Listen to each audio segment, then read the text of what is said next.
Industry 1000 गुना ऊपर गई है, उतना डिमांड है, इसीलिए हम इतने फ्लैट बना रहे हैं ना। घोड़बंदर पे एक जमीन लेके दिखा दो, एक फ्लैट लेके दिखा दो मेरे को, एक फ्लैट खाली बताओ, एक कमर्शियल शॉप बताओ, हाँ, एक लैंड क्लियर फटाक से लेके बिल्डिंग बना के जैसे आज सेम हालत हुआ है जयपुर का, ठीक है, जयपुर, हाँ, जयपुर में इन्होंने बहुत सारे प्रोजेक्ट्स बना दिए और आज खाली पड़े। जनरल चीज के जब एक बायर फ्लैट खरीदता है, हाँ, तो क्या लगता है क्या मिस्टेक है?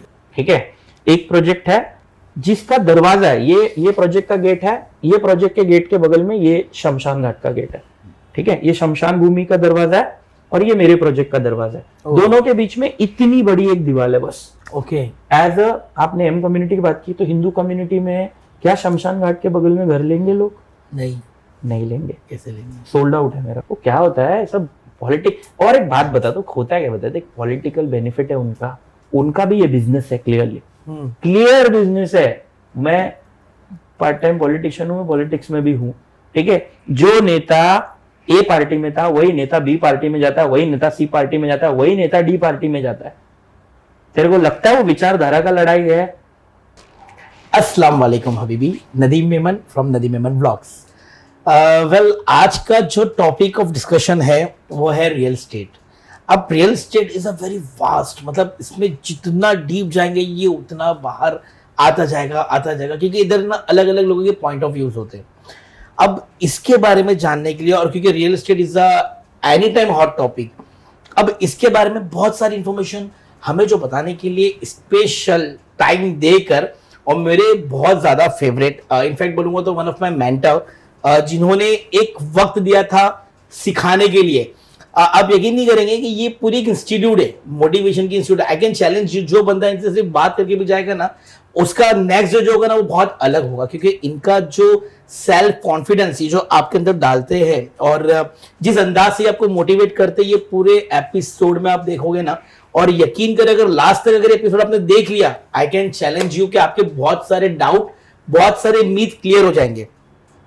तो हमारे अगले गेस्ट है mister Dinesh Thakur, the real estate sales and marketing genius. इन्होंने अप्रोक्सीमेटली, अगर एक एवरेज में बात करूं तो नियरली 1000 करोड़ का तो टर्नओवर कम से कम किया रहेगा अप्रोक्सीमेटली, ठीक है। कई सारे आई थिंक प्रोजेक्ट 15 से 20 ऑन एन एवरेज प्रोजेक्ट्स होंगे जो डिलीवर किए, और सिर्फ एक ही रीजन में नहीं।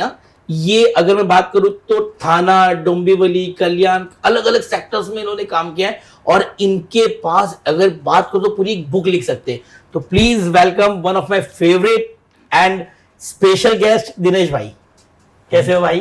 थैंक यू नदीम, एंड बहुत शुक्रिया कि आपने टाइम दिया मेरे भाई। नहीं, it is proud moment for a गुरु कि उसका शिष्य आज यहाँ पहुंच गया है, कि आज उसके यहाँ पे मैं एज ए गेस्ट आया हूँ।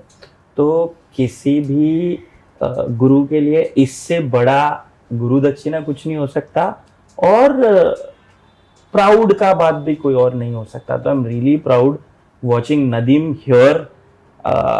I will just recollect few memories. मैं आप लोगों को बताना चाहूँगा कि ये जो लड़का है, इस लड़के ने काफ़ी नीचे से शुरू किया, ठीक है। एक सादा बच्चा मेरे सामने आया था, और आज रियल एस्टेट में ये एक इन्फ्लुएंसर है। प्लस जितना मैं जानता हूँ 4 से 5 प्रोजेक्ट भाई हमारे डिलीवर कर चुके हैं, ठीक है। सेल्स में, वोकैबुलरी में, जिस तरीके से आज ये खुद को प्रेजेंट कर रहा है, जहां मैंने इसको देखा था वहां से यहाँ तक का सफर ट्रिमेंडस था।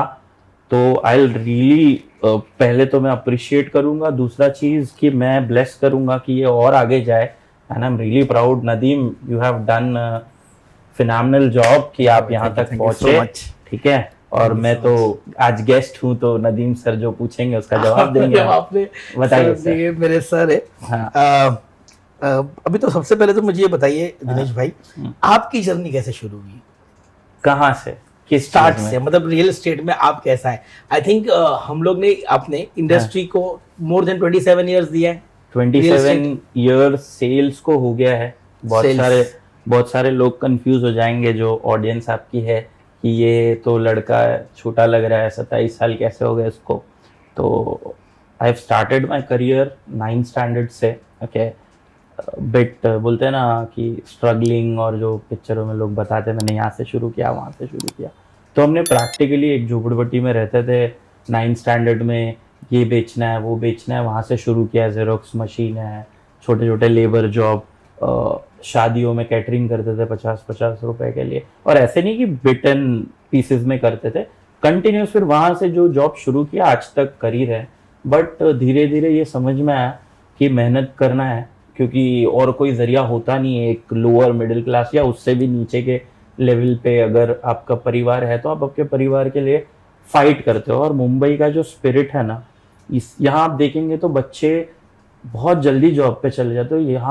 यहाँ की मिट्टी को हमको धन्यवाद करना चाहिए कि वो लाइफ में ना ये सब चीज़ें करने का एक जज्बा देती है। तो मैं जहाँ रहता था वहाँ ऑलमोस्ट सारे ही बच्चे काम पे आते थे, तो मैं भी गया। धीरे धीरे कैसे कैसे पढ़ाई छोड़ी नहीं, 12th का एग्ज़ाम दिया। 12th का रिजल्ट इंपॉर्टेंट होता है कोई भी एक ऑफिशियल जॉब पकड़ने के लिए। तो 12th का एग्ज़ाम दिया। एग्ज़ाम देने के बाद एक आर्किटेक्ट के हाथ के नीचे एज असिस्टेंट काम लगा, फिर उसने किसी रीज़न से निकाल दिया। बाय द टाइम 12th का एग्ज़ाम कंप्लीट कर लिया, रिजल्ट आ गया था।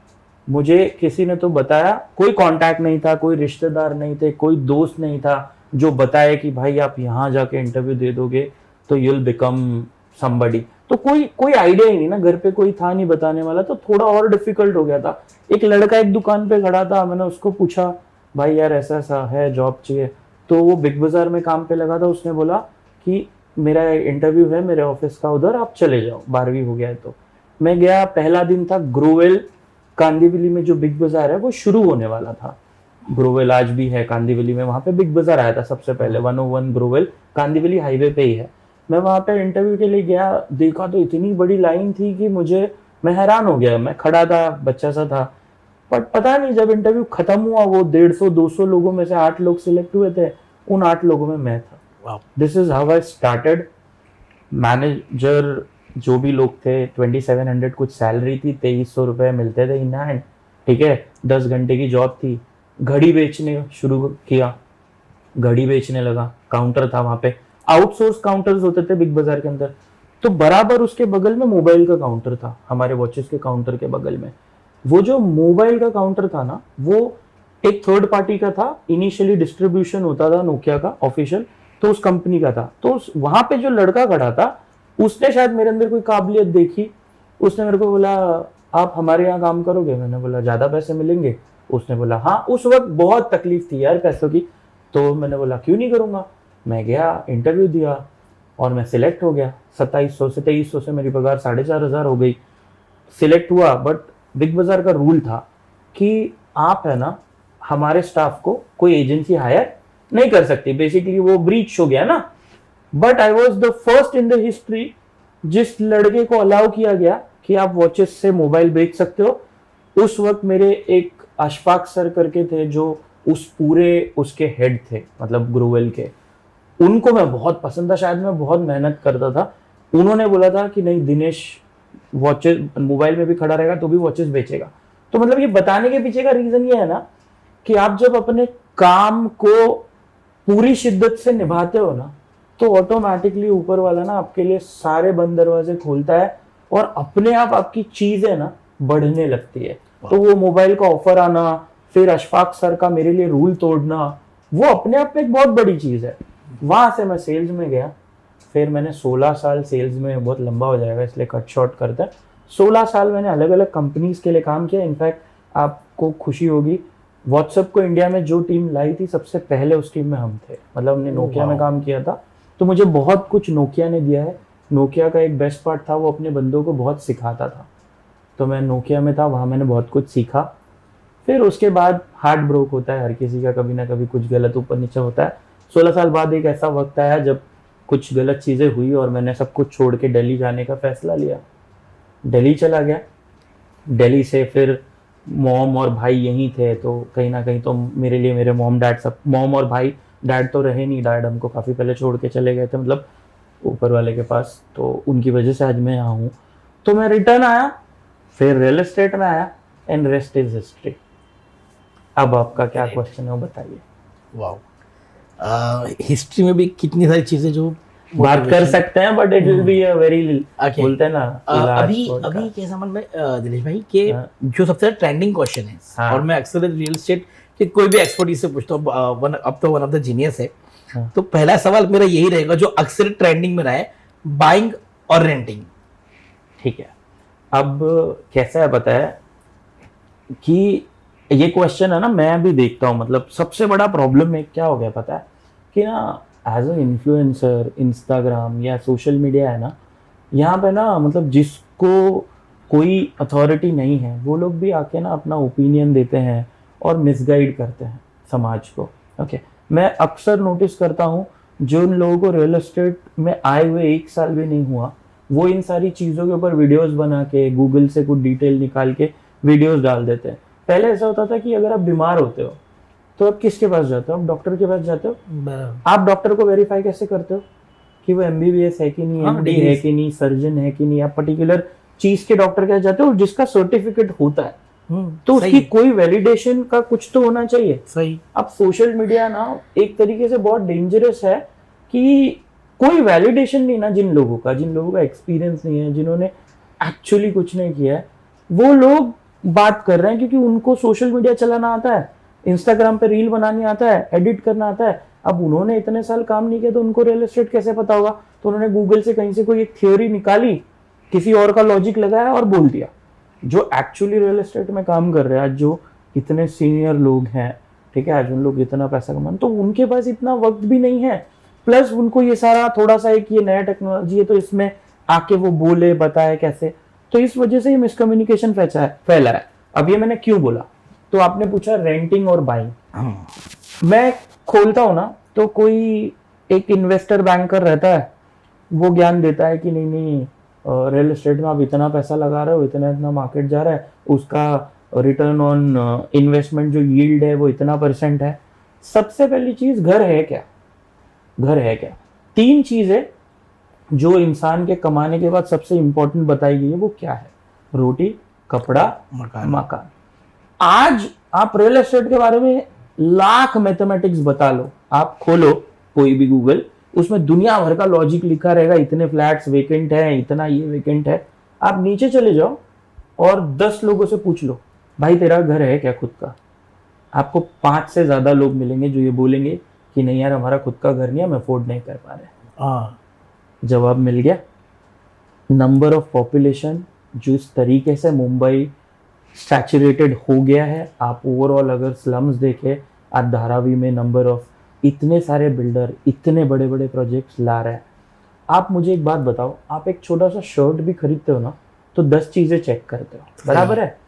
तो हम लोग जब एक लैंड खरीदते होंगे, ठीक है, आज अगर आप देखें तो घोड़बंदर पे पिछले लास्ट 3-4 सालों में इंडिया की सबसे महंगी रियल एस्टेट डील घोड़बंदर पे हुई है, करेक्ट है? आज आपको क्या लगता है 5,000 करोड़ रुपए कोई डाल रहा है तो उसने रिसर्च नहीं की होगी कि यहाँ पे माल बनाऊंगा तो बिकेगा? ऑब्वियसली ना, कोई दुकानदार दुकान खोलता है तो यही सोच के खोलता है कि ये बिकेगा, मेरे को 2 रुपए आएगा। Obviously as a layman language यही है। सही। तो मुझे बताओ ये कौन डिसाइड कर रहा है कि रियल एस्टेट में सप्लाई ज्यादा है, ये कम है? मेरे को एक फ्लैट का रेट कम होता हुआ दिखाओ, मेरे को एक लैंड का रेट कम होता हुआ दिखाओ, आप एक शॉप खरीद के दिखा दो, आज के डेट में अवेलेबल ही नहीं है। अब मैं ये क्यों बात कर सकता हूँ, मैं आपको बताता हूँ। हम वो लोग हैं जो लोग जमीन देखते हैं, फिर हम ये सोचते हैं कि यहाँ क्या बनेगा, कितना रुपया आएगा, और हम फिर वो सारा प्लानिंग करके एक प्रोजेक्ट वहाँ लॉन्च करते हैं। आपको पता है पिछले 10 सालों में लगभग नामुमकिन हो गया है कि एक अच्छे लोकेशन पे एक अगर लैंड डील करनी है ना तो कोई लैंड आपको क्लियर टाइटल नहीं मिलेगा। क्यों नहीं मिलेगा? 10 से ज्यादा लोगों ने उधर टोकन दिया हुआ होगा, ठीक है, हर एक को उसने बेचा होगा। अब है ना, वो जो पहले लैंडलॉर्ड्स थे, थोड़ा नॉलेज कम था या थोड़ा सा अवेयरनेस कम था, तो लोग उनके साथ गलत माल प्रैक्टिसेस हुए हैं, लोगों ने उनको फंसाया। अब वो लोग एकदम जानकार हो गए कि यार इतना फ्लैट बिक रहा है तो इतना मेरे को आना चाहिए, तो अब जो उनकी डिमांड है वो एक्सट्रीम हाई है। अच्छा, तो लैंडओनर की। हाँ, तो आपको फ्लैट्स ऑब्वियसली एक पर्टिकुलर कॉस्ट पे, अब यार ना प्राइसिंग की जब या रिटर्न ऑन इन्वेस्टमेंट की बात करते हो ना, आप मुझे एक ही चीज बताओ, आप है ना मर्सिडीज खरीदते हो तो वो लग्जरी परचेस है या इकोनॉमिक परचेस है? आप मेरे को बताओ। मर्सिडीज लग्जरी है। लग्जरी परचेस है। हाँ। आप लग्जरी जब खरीदते हो तभी ये एक्सपेक्ट करते हो कि इसको बेचूंगा तो मेरे को इतना रुपया आएगा? नहीं है। 1 करोड़ की गाड़ी लेते ही 50 लाख जाएगा, चलेगा? वो क्यों खरीदते फिर भी लोग? क्योंकि उस टाइप के कस्टमर बेस को, उसकी रिक्वायरमेंट है। तो ये जो डिबेट है ना, ये डिबेट ही एकदम रबिश है। आपको घर रहने के लिए चाहिए, ओके, आपने घर खरीदा, आपका क्या सपना है? पहला घर खरीदना। मेरा क्या सपना है? पहला घर खरीदना। तो ये जो ज्ञान देते हैं ना, ये इसमें से किसी भी आदमी को मैं ओपन चैलेंज करता हूं, मेरे सामने बैठे और मैथमेटिक्स प्रूव करके दिखाए। अभी मैं इसमें मैथमेटिकली भी बहुत सारे उनका चेकमेट कर सकता हूं, पर वो डिबेट में नहीं जाना है मेरे को। घर खरीदना एक बेसिक सेंस ऑफ सिक्योरिटी है। आप करोड़पति हो गए फिर आपने घर नहीं खरीदा, वो एकदम अलग लॉजिक है। ओके, ठीक है, एक मार्शल आर्ट्स एक्सपर्ट को 10 लोग भी अगर गाली दे रहे हैं तो वो काम रहता है, बिकॉज वो उसमें एक एक्सपर्ट बन चुका है। तो उसको किसी को अपनी शक्ति प्रूव नहीं करनी। पर एक आम आदमी के लिए ऐसा नहीं है ना। तो आप किसके बारे में पॉडकास्ट बना रहे हो? आम आदमी के बारे में बना रहे हो, या आप बना रहे हो वो जो 10% ऑफ क्रीम क्राउड है जिसके पास अरबों रुपए पड़े, उसके लिए बना रहे हो पॉडकास्ट? नहीं, जो 90-95% जनता है ना, आप उसके लिए पॉडकास्ट बना रहे हो। बराबर। आप मेरे को एक आदमी बताओ जो घर नहीं लेके खुश है। मैं पिछले 27 साल से सेल्स कर रहा हूं, 13-14 साल से मैं रियल एस्टेट में, वो भी hardcore.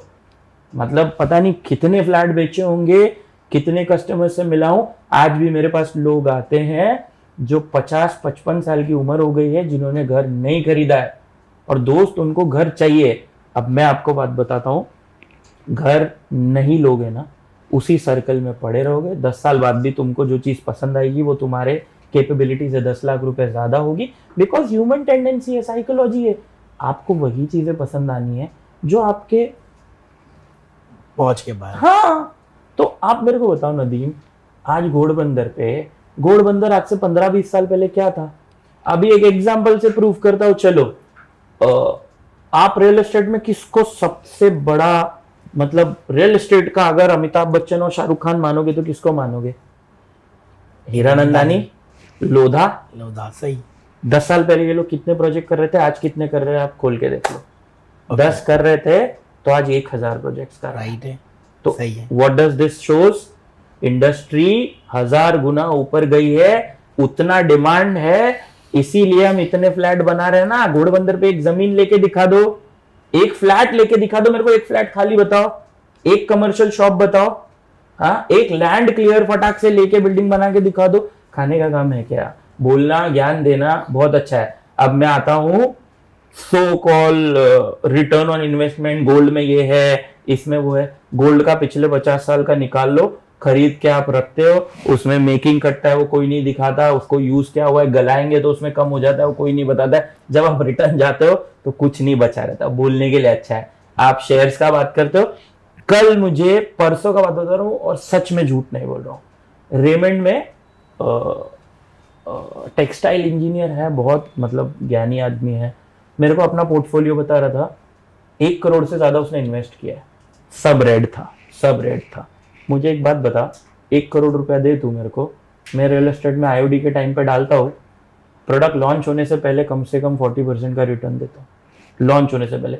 If you are comparing investment ही, तो कोई भी बिल्डर के पास चले जाओ, बनाने से पहले उसको पैसा दे दो, आपका पैसा 30-40% तो वो लॉन्च के बाद तुरंत आपको रिटर्न कर सकता है। इतना डिफरेंस रहता है, थोड़े पैसे नहीं लगते प्रोजेक्ट खड़ा होने में, ठीक है। आईओडी सीसी तक लाते ना अच्छा खासा पैसा लग जाता है, ठीक है। अच्छा, कौन सा बिल्डर है, मुझे एक बात बताओ, ये लोग बोलते हैं कि रियल एस्टेट में मतलब नहीं डालना चाहिए पैसा, रेंट करना चाहिए। मुझे एक बात बताओ, रेंट कहाँ करने वाले हो? रियल एस्टेट ही करने वाले हो ना। वो रियल एस्टेट वाले को प्रॉफिट हुआ है, दैट इज वाई उसका फ्लैट वो रेंटिंग पे रखा है ना, तुम उसको कमा के ही देने वाले हो ना इनडायरेक्टली, ठीक है। आपकी एफोर्डेबिलिटी के हिसाब से कोई एक रियल एस्टेट खरीद लो, बाद में उसको बेच के जो रियल एस्टेट आपको चाहिए। पैसा पिछले कुछ सालों में मैंने क्या सीखा है, मैंने सीखा है जैसे बोरीवली, कांदीवली, आज ये सब जगह पे ना इतना निश हो गया है कि एक सादा फ्लैट है ना 2-2, 2.5 करोड़ का है, बिल्डिंग के नीचे जगह तक नहीं है। ओके, यही जमीन, यही घर है ना, लोगों ने आज से बहुत साल पहले 3 लाख, 4 लाख, 5 लाख में खरीदा। 1000 गुना, 10,000 गुना रियल एस्टेट का वैल्यू है, बट उसकी कोई बात नहीं करता। घोड़बंदर पे जमीन है ना, आप शायद पूरा एकड़ ले सकते थे 10 लाख में, आज है ना 10 लाख में उधर ठेला लगाने कोई नहीं देगा आपको, ठीक है। आज 1000 करोड़ का वैल्यूएशन है, ठीक है। आज सुनील शेट्टी ने घोड़बंदर ओला में हमारे प्रोजेक्ट के बगल में जमीन ली है, हर बड़ा आदमी आके उधर जमीन ले रहा है। इंडिया का इकोनॉमी पिछले 10 साल में इतना ऊपर गया, एक जमीन का टुकड़ा आप खरीद नहीं सकते। अब इन लोगों को तीसरी मुंबई बनानी पड़ रही है, जिसका मैं अब देख रहा हूँ 500 रुपए में जमीन मिल रही है, हर इन्फ्लुएंसर बना रहा है रील। आपने भी, भाई ऊपर वाले ने जबरदस्त बात निकाली, आपने भी बनाया है, क्यों बना रहे हो फिर? मैं फ्लैट के लिए निकाल रहा हूँ। मैं एग्जाम्पल दे रहा हूँ ना नदीम। नदीम मेरे को बात बता, अगर डिमांड नहीं है then why are you creating more option for supply? Mumbai सही, क्यों बना रहे हो? इसीलिए बना रहे हो। तो ये प्रैक्टिकल एग्जांपल है। मैं जो भी ये पॉडकास्ट देख रहा है, मैं सच में आप लोगों को बोलना चाहता हूं, ये अटर रबिश है। कोई आदमी करोड़पति है और वो 5 लाख के फ्लैट में रेंट पे रह रहा है, वो उसका चॉइस है। पर पहला घर खरीदना क्यों जरूरी है, अब मैं ये बोल देता हूं। आपको जो हाउसिंग लोन पे इंटरेस्ट रेट मिलता है, इट इज द लोएस्ट। इसके अलावा कोई गवर्नमेंट अगर स्कीम है तो वो सस्ती है, जैसे फ्री में बिजनेस करने के लिए पैसा दे रहे हैं या एग्रीकल्चर लोन मिल रहा है, तो वो तो ऑब्वियसली एक आम आदमी को नहीं मिलेगा। तो एक आम आदमी को चीपेस्ट तरीके से पैसा अगर मार्केट में कहीं मिल रहा है तो कहां मिल रहा है? रियल एस्टेट, हाउसिंग लोन पे। ये बात कोई नहीं बताता, ध्यान से सुनिएगा। तो रियल एस्टेट में मिल रहा है, तो आज के डेट में 10 लाख का जो वैल्यू है, आज से 10 साल बाद 10 लाख का सेम वैल्यू रहेगा? नहीं रहेगा। 10 लाख में जो चीज मिल रही है वही सेम चीज आपको 10 साल बाद 25-30 लाख में मिलेगी, बराबर है। फिर से मैं आपको और एक इंपॉर्टेंट चीज बोलता हूं, ये बात याद रखना, इसको बोलते हैं इन्फ्लेशन। ठीक है, इन्फ्लेशन का कोई मैथमेटिक्स बताता है कि यार जो घर आज इतने का था उतने का हुआ, ये क्यों हुआ, या रुपए का वैल्यू क्यों गिरा? आप और मैं ही आज से 10 साल पहले 20,000 में भी खुश थे, सही। आज 2 लाख रुपए में भी घर चल रहा है? नहीं चल रहा है। क्यों? वो इन्फ्लेशन का इफेक्ट है। तो एक चीज आप याद रखिए, जो इंटरेस्ट रेट पे आज हाउसिंग लोन गवर्नमेंट जो रिबेट दे रही है, वो आज से पहले हिंदुस्तान में तो कभी नहीं हुआ है। तो ये जो हाउसिंग लोन पे इंटरेस्ट है नदीम, ये पैसा अगर आप 10 साल यूज करते हो, 10 साल डाउन द लाइन आप मुड़ के देखोगे ना, तो जितना आपने इंटरेस्ट पे किया उससे ज्यादा रुपए का वैल्यू ही नीचे गया है। ये बात आप मेरे को, मैं चैलेंज करता हूं, एक भी एक्सपर्ट अगर ये बात कर रहा हो ना पॉडकास्ट पे, तो मेरे को बता देना। ये क्यों नहीं बताते हो आप कि 10 लाख का वैल्यू 10 साल बाद चेंज हुआ है? क्यों नहीं बात करते हो आप 2.5 लाख में चाल का रूम आज 25-30 लाख रुपए का है? ये क्यों नहीं बात करते हो आप? ठीक है, लोग बताते हैं इससे ज्यादा तो अब नहीं बढ़ सकता। देखो, 2 प्राइजेस होते हैं। एक मैं ना और एक बात बोलता हूँ, आदमी फंसता कैसे पता है? 2014 से पहले ना, 2010 के बाद और 11 के बाद और 14 से पहले घोड़बंदर का मैं केस स्टडी बताता हूं आपको। ठीक है, इन्फ्लेटेड प्राइसेस थे। अब व्हाट इज इन्फ्लेटेड प्राइसेस? आपने देखा है बीच में कांदा 100-150 रुपए किलो हो जाता है। हाँ, क्यों होता है? कभी टमाटर महंगा होता है, क्यों होता है? इन्फ्लेशन। इन्फ्लेटेड प्राइस क्रिएट किया जाता है। कई बार कांदा किसी ने गोडाउन में भर दिया, मार्केट में सप्लाई नहीं दे रहा, अब जो आदमी उसको 10 रुपए किलो खरीद रहा था वो 100 रुपए में खरीदने तैयार है। तो डिमांड है, सप्लाई आपने गिरा दी, प्राइसेस इन्फ्लेटेड हो गई। ठीक है, तो प्राइसेस इन्फ्लेटेड हो जाते हैं। तो आपको ये समझ में आना चाहिए कि आज इन्फ्लेटेड प्राइसेस है। कांदे का एक्चुअल वैल्यू 3, 4, 5 रुपए, 10 रुपए, जो भी मंडी में एवरेज रेट निकलता है उससे 4 आना, 8 आना, 1 रुपया ऊपर नीचे होना चाहिए, तो राइट परचेज है। सही। अब आपको पता है कि ये inflated prices and you are buying it on 100 rupees KG, और आप 5 किलो, 50 किलो या 100 किलो घर में भर के रख दोगे, तो आप डूबने वाला, आपको कौन बचा सकता है? तो रियल एस्टेट भी वैसा है ना, आपको इन्फ्लेटेड प्राइसेस और एक्चुअल प्राइसेस में डिफरेंस समझ में आना चाहिए। ग्रेट। ठीक है, मैं आपको ये भी एकदम प्रैक्टिकल, मतलब जो सुनेगा वो लाइफ टाइम बोलेगा कि यार ये क्या चीज है। इन्फ्लेटेड प्राइसेस घोड़बंदर पे थे 2011 के से 14 के बीच में। ठीक है, आज नहीं खरीदोगे सर तो कल फ्लैट नहीं मिलेगा। अच्छा, ठीक है, ब्रोशर के नाम पे एक जेरोक्स छाप के दे देते थे। ठीक है, और हर दूसरे तीसरे दिन रेट्स चेंज होते थे, क्योंकि उतना डिमांड था, नया बन रहा था, लोगों को समझ ही नहीं आया कि एक्चुअली यहाँ क्या होने वाला है। तो कई बार है ना, जब अफरा तफरी का माहौल हो ना, थोड़ा सा ठंडे दिमाग से सोचना बहुत जरूरी है। आपका और मेरा जब झगड़ा हो रहा होगा ना, तभी ना तीसरा आदमी जो उधर खड़ा है ना, उसको बराबर समझ में आ रहा होगा, आपको और मुझे नहीं समझ में आ रहा होगा। क्यों? क्योंकि हम दोनों की इमोशंस इन्वॉल्व है, और जब इमोशंस इन्वॉल्व होते हैं तो प्रैक्टिकल एस्पेक्ट आप समझ नहीं पाते हो। अभी ये सेम एग्जांपल मैं देता हूँ रियल एस्टेट में ये कैसे लागू होता है। तो उस वक्त जो फ्लैट हमने 1,20,00,000 में बेचा था वो आज 90 लाख में। अब आप बोलोगे कि यार दिनेश भाई 30 लाख रुपए उस आदमी का डूब गया। नहीं, क्या होता है, आप कोई चीज खरीदने गए हो, आपने नहीं ध्यान दिया, चीजें हैं उस वक्त मार्केट उस तरीके का। जैसे आज सेम हालत हुआ है जयपुर का, ठीक है, जयपुर, हाँ, जयपुर में इन्होंने बहुत सारे प्रोजेक्ट्स बना दिए और आज खाली पड़े हैं, इवन वहां पे रेंट पे तक नहीं गए।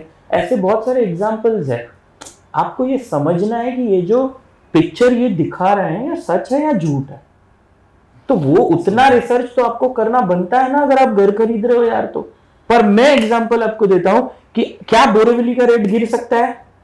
नहीं गिर सकता है, कहां से गिरेगा? बराबर है। अंधेरी का रेट गिर सकता है अनटिल अनलेस नया लैंड पार्सल पे कुछ नया नहीं ला रहे हो। ये तो ये बोलने की बात है। एक होता है एंड कस्टमर का गुड्स, एक होता है इन्वेस्टर का गुड्स। ठीक है, आप इन्वेस्टर का गुड खरीदोगे तो ऑब्वियसली रिस्क रहेगा। आप एंड कस्टमर की एंड प्रोडक्ट यूज करोगे तो उसका रेट नहीं गिरेगा। इसको प्रूव करता हूं मैं एग्जांपल के साथ। मर्सिडीज का रीसेल वैल्यू और टोयोटा के रीसेल वैल्यू में फर्क है, बिकॉज टोयोटा का एंड कस्टमर का गुड्स बनाता है, उसके पास लग्जरी नहीं है। मारुति का रीसेल वैल्यू अच्छा है, जबकि इतना नाम खराब है उसका, है ना, कि अरे इसमें लाइफ नहीं है, ये नहीं है, वो नहीं है। जाओ एक अर्टिगा खरीदने, स्विफ्ट 10-15 साल पुरानी स्विफ्ट आज भी रीसेल में अवेलेबल नहीं है। क्यों? It's an and product.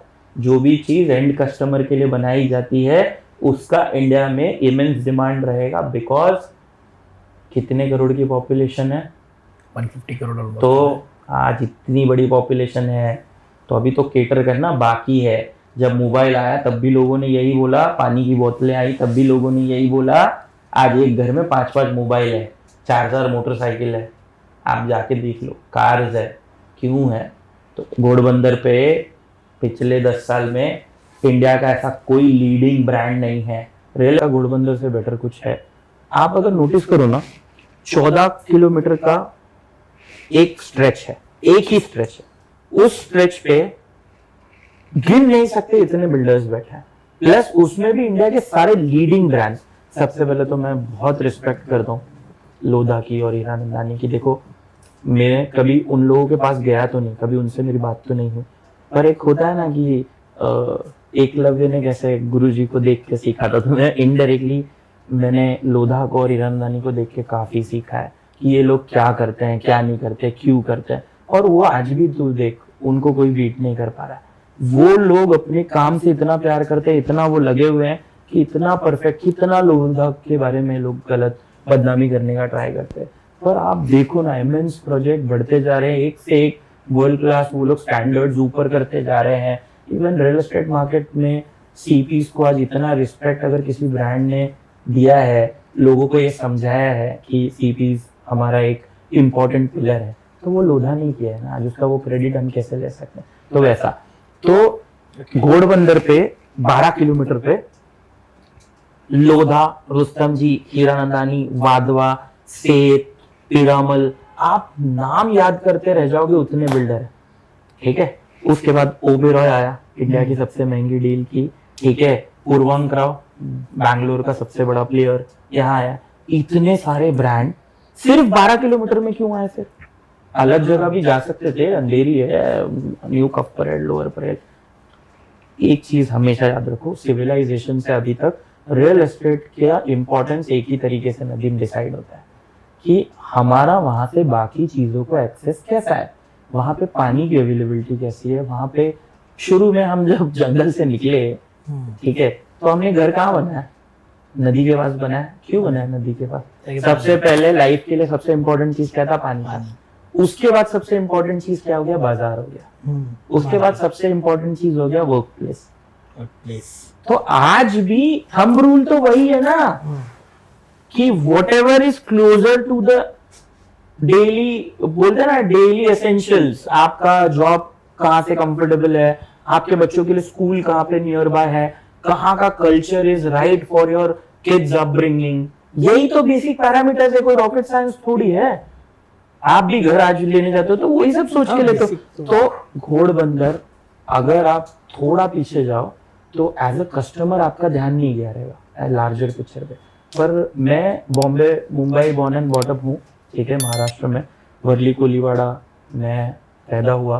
Kemps corner Ambani साहब के घर के नीचे मेरा बचपन गया है। ओके, वहाँ रहता था मैं। हमारा घर कुछ रीजन से कोर्ट केस हम हार गए, मेरा सामान रोड पे फेंक दिया गया था।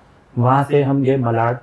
6 साल में मलाड रहा, कुरार विलेज, महाराष्ट्र की सबसे झोपड़पट्टियों में टॉप 3 में से एक नाम आना चाहिए उसका, कुरार विलेज। ओके, वहाँ से मैं 6 साल गया गोरेगांव रहने, इनऑर्बिट मॉल के थोड़ा आगे शास्त्री नगर है, सिग्नल पे मेरी बिल्डिंग थी, थोड़ा अच्छा वक्त आया था। फिर वहाँ से फिर से बैड टाइम हुआ, मीरा रोड गए रहने। 8 साल में मीरा रोड रहा। पिछले 2010 या 11 से मैं घोड़बंदर पे हूँ, बिजनेस कर रहा था। 16 में मैं शिफ्ट हुआ। तो मुझे रीजन का, थोड़ा लोकल रीजन का, रेसिडेंशियल लोकेशन क्या है, क्या इंपॉर्टेंट, वो समझ में प्रैक्टिकली आया हुआ, क्योंकि मैं वहां रहा हूँ, वहां ट्रैवल किया है। तो अब मैं आपको बताता हूँ घोड़बंदर क्यों। मैं गणपति बप्पा को बहुत मानता था। मैंने सिद्धि विनायक जाता था। एज ए लेमैन हम लोग कैसे समझते हैं चीजों को, सिद्धि विनायक जाता था। तो ना मैं मीरा रोड से सिद्धि विनायक जाता था, थोड़ा मेरे को ऐसा दूर होता था, ट्रेन है, ये है, वो है। एक दिन मैं ना थाने से गया, ट्रेन में बैठा, फटाक से यार दादर आ गया। मैंने रियलाइज किया यार ये तो जैसे बोरीवली से जाने में जितना टाइम लगता था उतना टाइम लगा मेरे को। मैं घर गया, मैंने चेक किया, देखा तो ज्योग्राफिकली बोरीवली और थाने सेम डिस्टेंस पे है, बीच में एक पहाड़ है। तो बोरीवली का इतना रेट है, थाने का इतना रेट क्यों नहीं होगा? आप मानोगे नहीं, मैंने किसी थियरी बुक में पढ़ा नहीं, मैंने अपना मीरा रोड वाइंड अप किया, थाने शिफ्ट हो गया बेच बाज के तुरंत, इमीडिएट। मेरे को समझ में आया कि ज्योग्राफिकली ये जगह का महत्व बहुत ज्यादा है, बस इसका पोटेंशियल अनलीश नहीं हुआ है।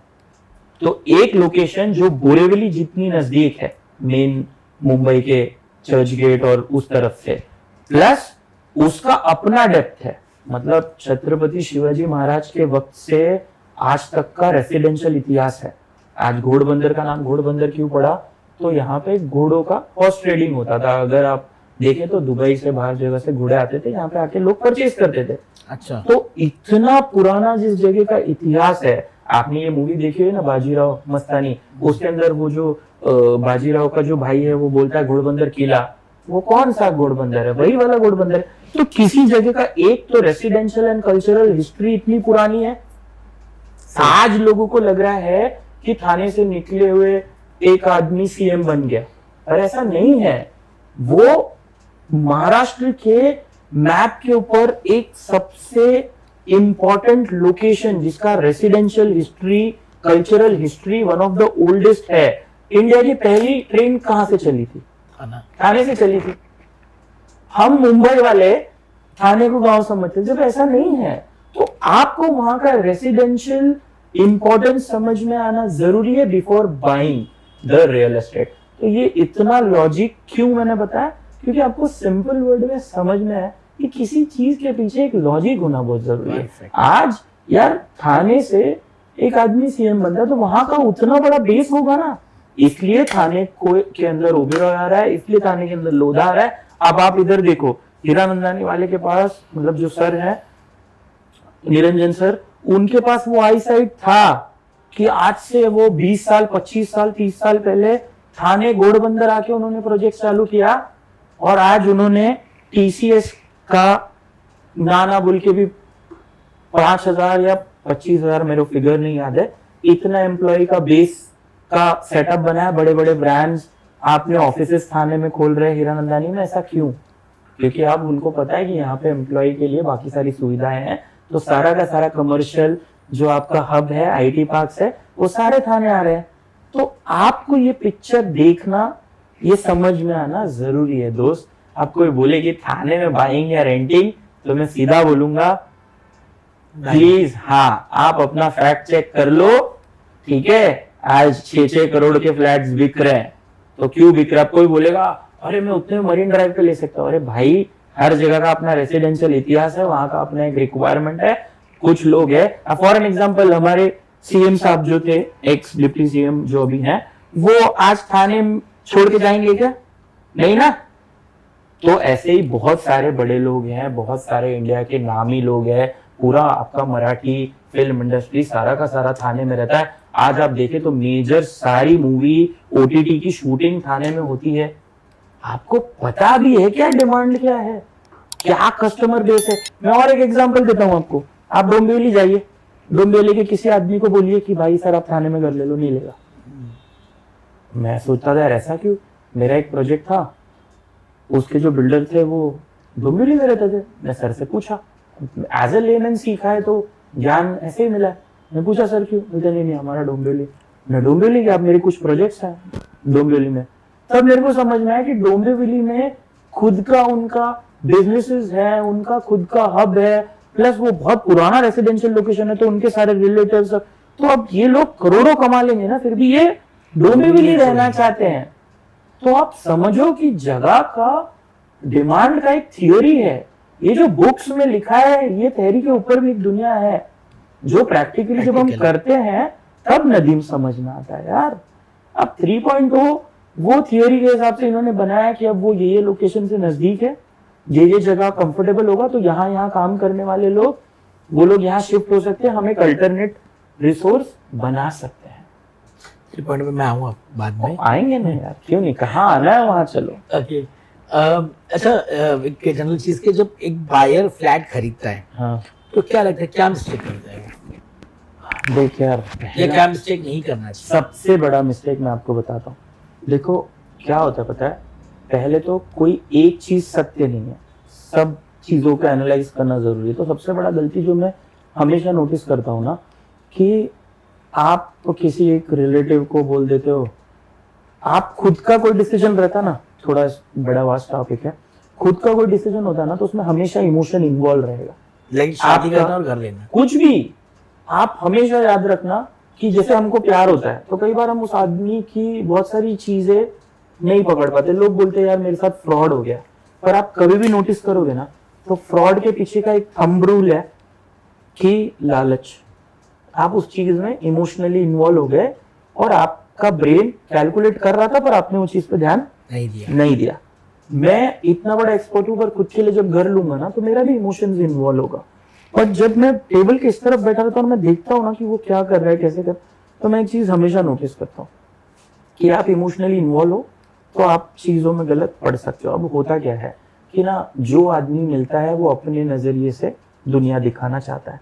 आपने 99 एकड़ पे डाल दिया, अब एक ब्रोकर आपको मिले 4-5, इसको ये प्रोजेक्ट जम रहा था तो उसने इसकी तारीफ की, वो जम रहा था वो तारीफ की।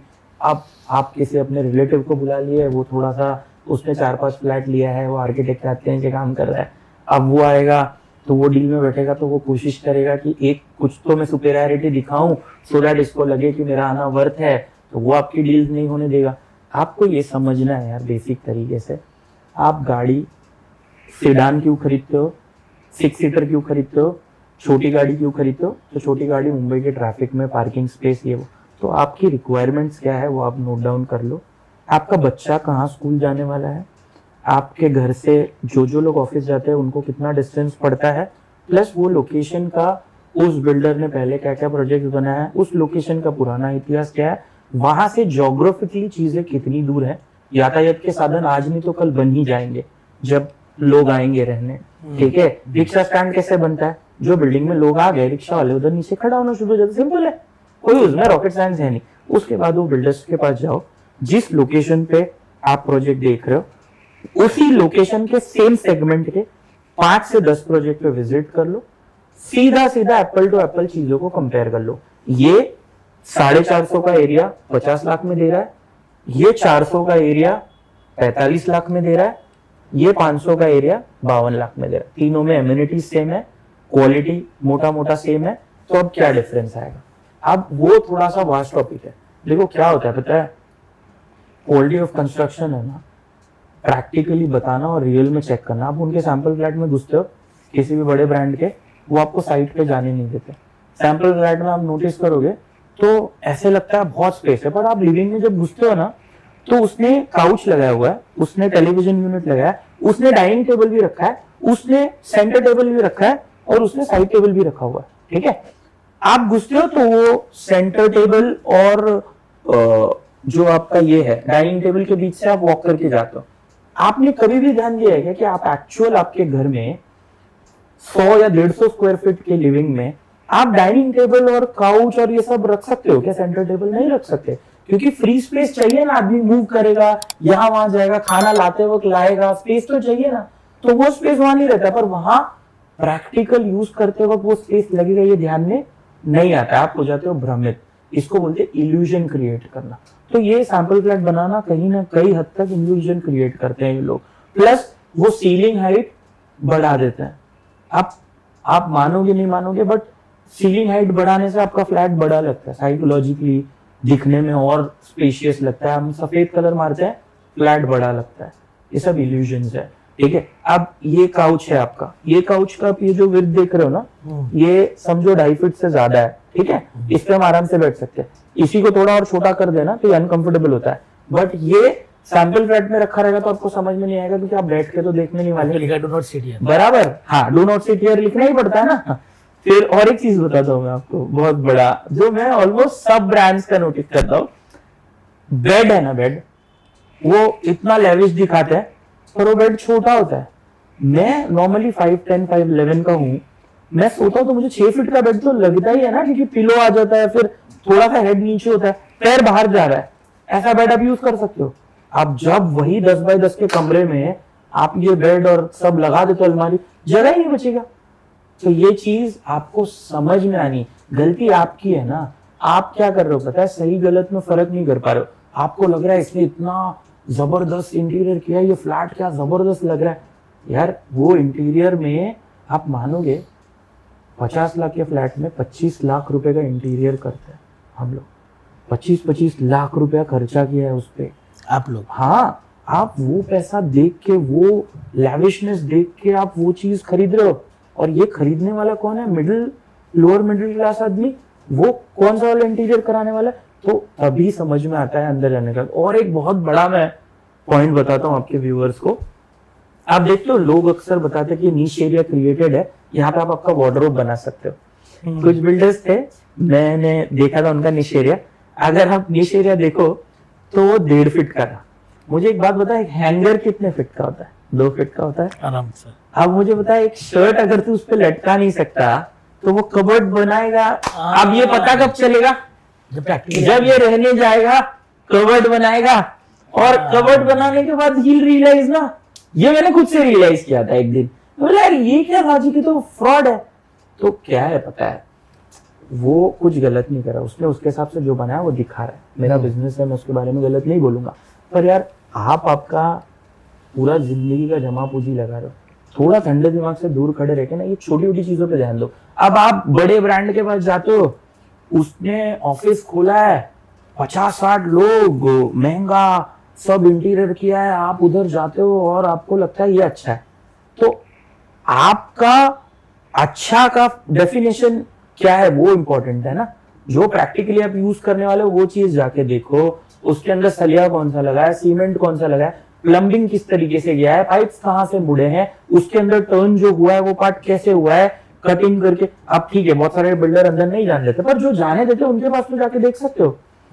हाँ, इस पे और एक एग्जांपल देता हूँ। एक ब्रांड है जो 325 स्क्वायर फीट का फ्लैट देता है 50 लाख में, और एक ब्रांड है जो 426 स्क्वायर फीट का फ्लैट देता है कितने लाख में, 55 लाख में। कौन सा वाला सस्ता हुआ आपके हिसाब से?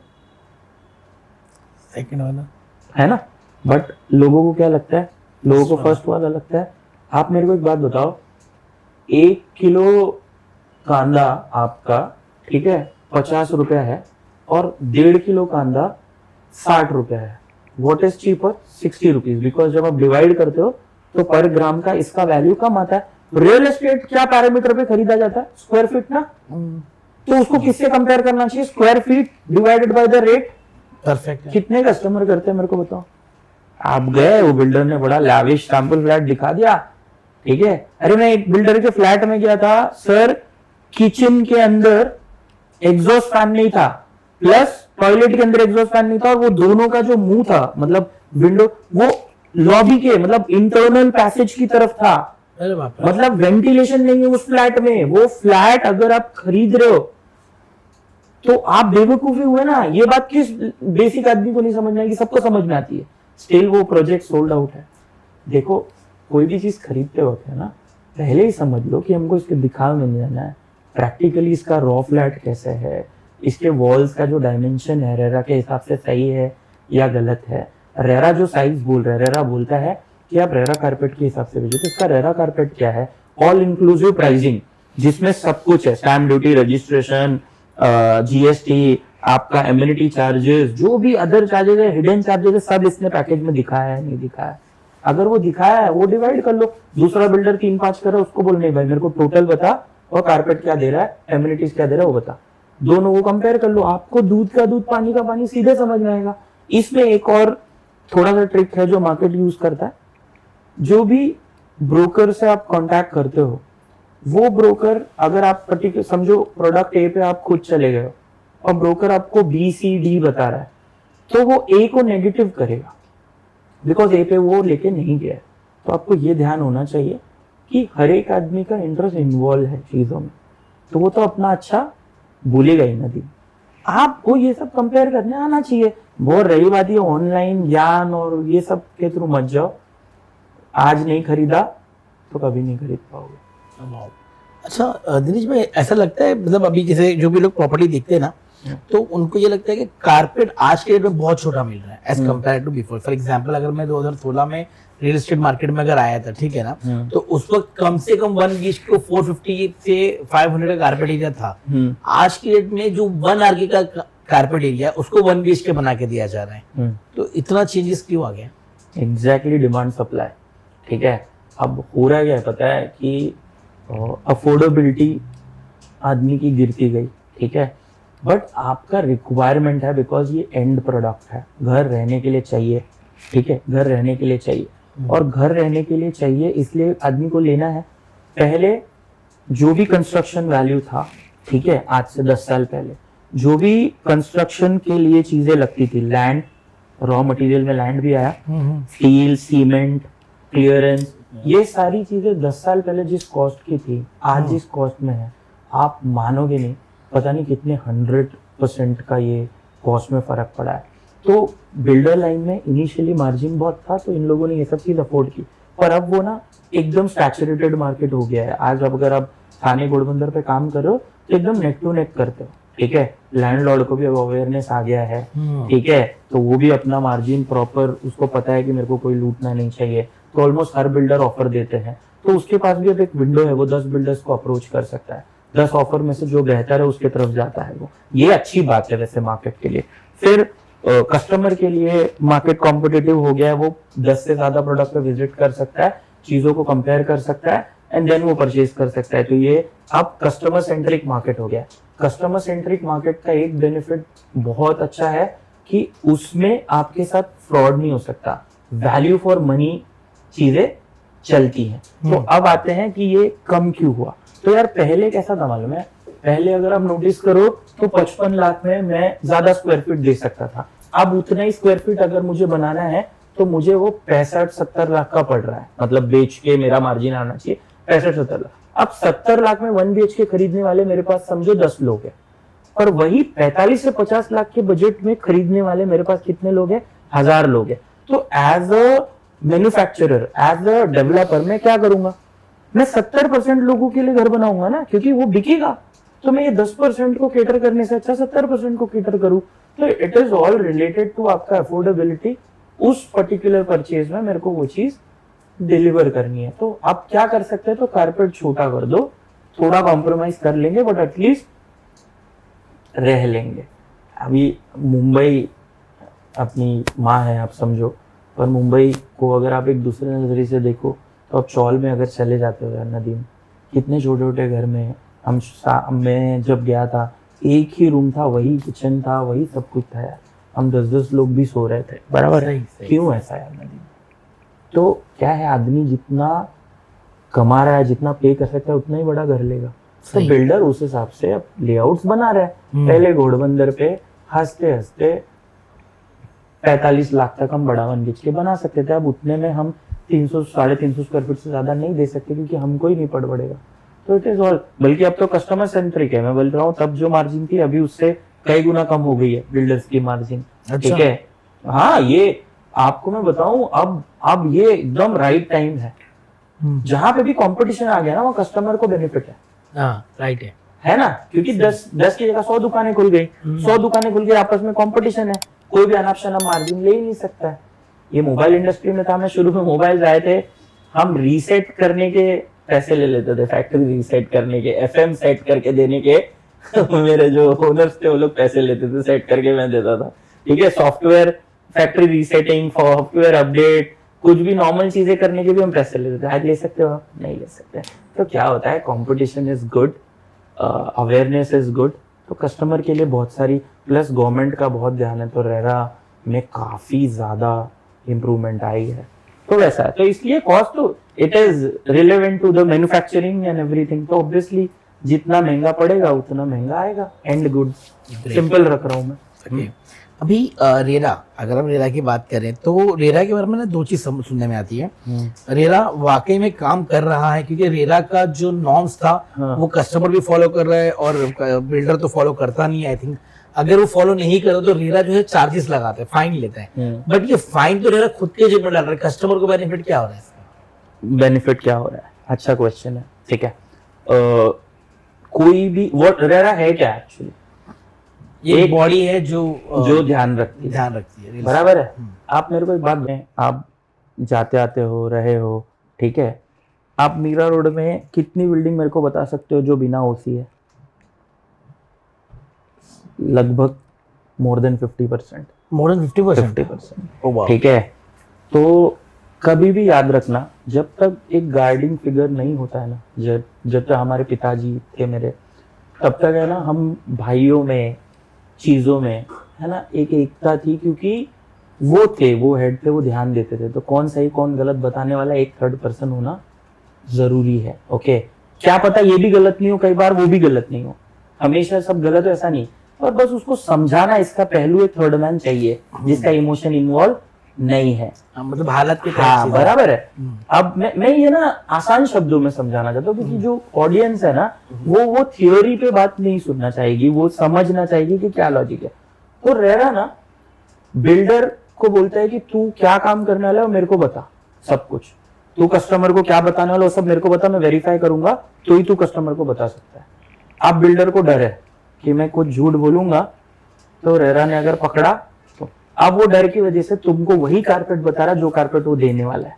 ओके, वही ब्रांड फिटिंग्स बता रहा है जो वो तुमको देगा। कल को पता चला बताया तुमको पैरावर और जैगुआर का और दे दिया कोई परिंदा ब्रांड, लोकल ब्रांड, तो ऐसा नहीं कर सकता ना वो, ठीक है। बिल्डिंग बनने के 5 साल बाद तक हम लाइबल है उसके अंदर के, बोलते हैं ना, सर्विस के लिए, कि कुछ भी होता है तो हमको सर्विस देना है, ठीक है।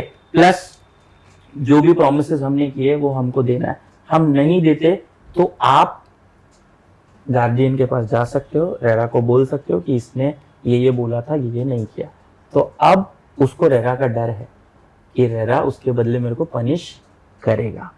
तो उस वजह से एक आदमी हमारे ऊपर बैठा है जो हमारी चीजों को रेगुलेट कर रहा है। हम अपनी मर्जी से, अब आप अगर नोटिस करो तो जो भी धारावी है या कोई भी, आप दिल्ली में चले जाओ यार, अगर छोड़ दिया जाए तो लोग तो अपनी मर्जी से ना, किसी का बिल्डिंग ऐसे बन के ऐसे बन गया है, किसी का, तो उसके पीछे कोई तो एक सिस्टम होना चाहिए ना, कोई तो होना चाहिए। अब वो नवी मुंबई इतना सक्सेसफुल क्यों है? क्या दिक्कत, क्या लगता है आपको, क्या है? सिस्टमेटिक प्लानिंग जरूरी है ना बेटा, कोई तो एक गार्डियन होना चाहिए। एक्चुअली बीएमसी क्या है हम लोगों का? हम लोगों का गार्डियन ही है, वही टेक केयर करता है इस सिटी की। इस सिटी का कचरा लेके जाने की उसकी क्यों जिम्मेदारी है? नाले की सफाई की उसकी क्यों जिम्मेदारी है? पानी सबको मिलना चाहिए, उसकी जिम्मेदारी क्यों है? ये किसी और डिपार्टमेंट की होनी चाहिए। तो वो गार्डियन है, मेयर टेक केयर करता है मेरे शहर की, शहर का पहला आदमी होता है मेयर, वो टेक केयर करता है। तो ये सब एक सिस्टम बनाया है कि ये इसकी जिम्मेदारी। अब रेरा रेगुलेट करता है कि भाई तू ये कलर दिखा रहा, यही कलर मारेगा ना, तो 21 माले का दिखा रहा, 21 माले का तेरे पास सब लीगल है ना, ये जमीन साफ सुथरी है ना, सब वेरीफाई करके तेरे को रेरा नंबर देता है, बोलता है स्कैनर लगा, कोई भी ऐड करेगा उसके ऊपर वो स्कैनर होना चाहिए। कस्टमर को क्या करना है, सिंपल वो रेरा का स्कैनर जूम करके क्लिक करना है, डायरेक्ट आप उस बिल्डर के पेज पे लैंड करते हो। उसमें उस बिल्डर का पास्ट हिस्ट्री, प्रेजेंट, फ्यूचर सारा कुछ मेंशन है। आप जो बिल्डिंग लेने वाले हो उसका पोजेशन डेट क्या है, उसका कलर क्या है, उसमें कितने फ्लैट्स ये बनाने वाला है, उसमें कितने फ्लैट बेच चुका है ये, उसका Okay. अग्रीमेंट सारा कुछ अवेलेबल है ना बेटा। अब तू एक बात सोच, तू लेने गया फ्लैट मार्केट में और तेरे पास एक तेरा पर्सनल रिलेटिव है जो पूरा इतिहास जानता है इसका, तुझे सिर्फ उसके लिंक पे जाके क्लिक करना है। इतना तो सगा भाई भी नहीं करता ना यार आज के डेट में। तो रेरा अच्छा हुआ या बुरा हुआ आप ही बताओ मेरे को।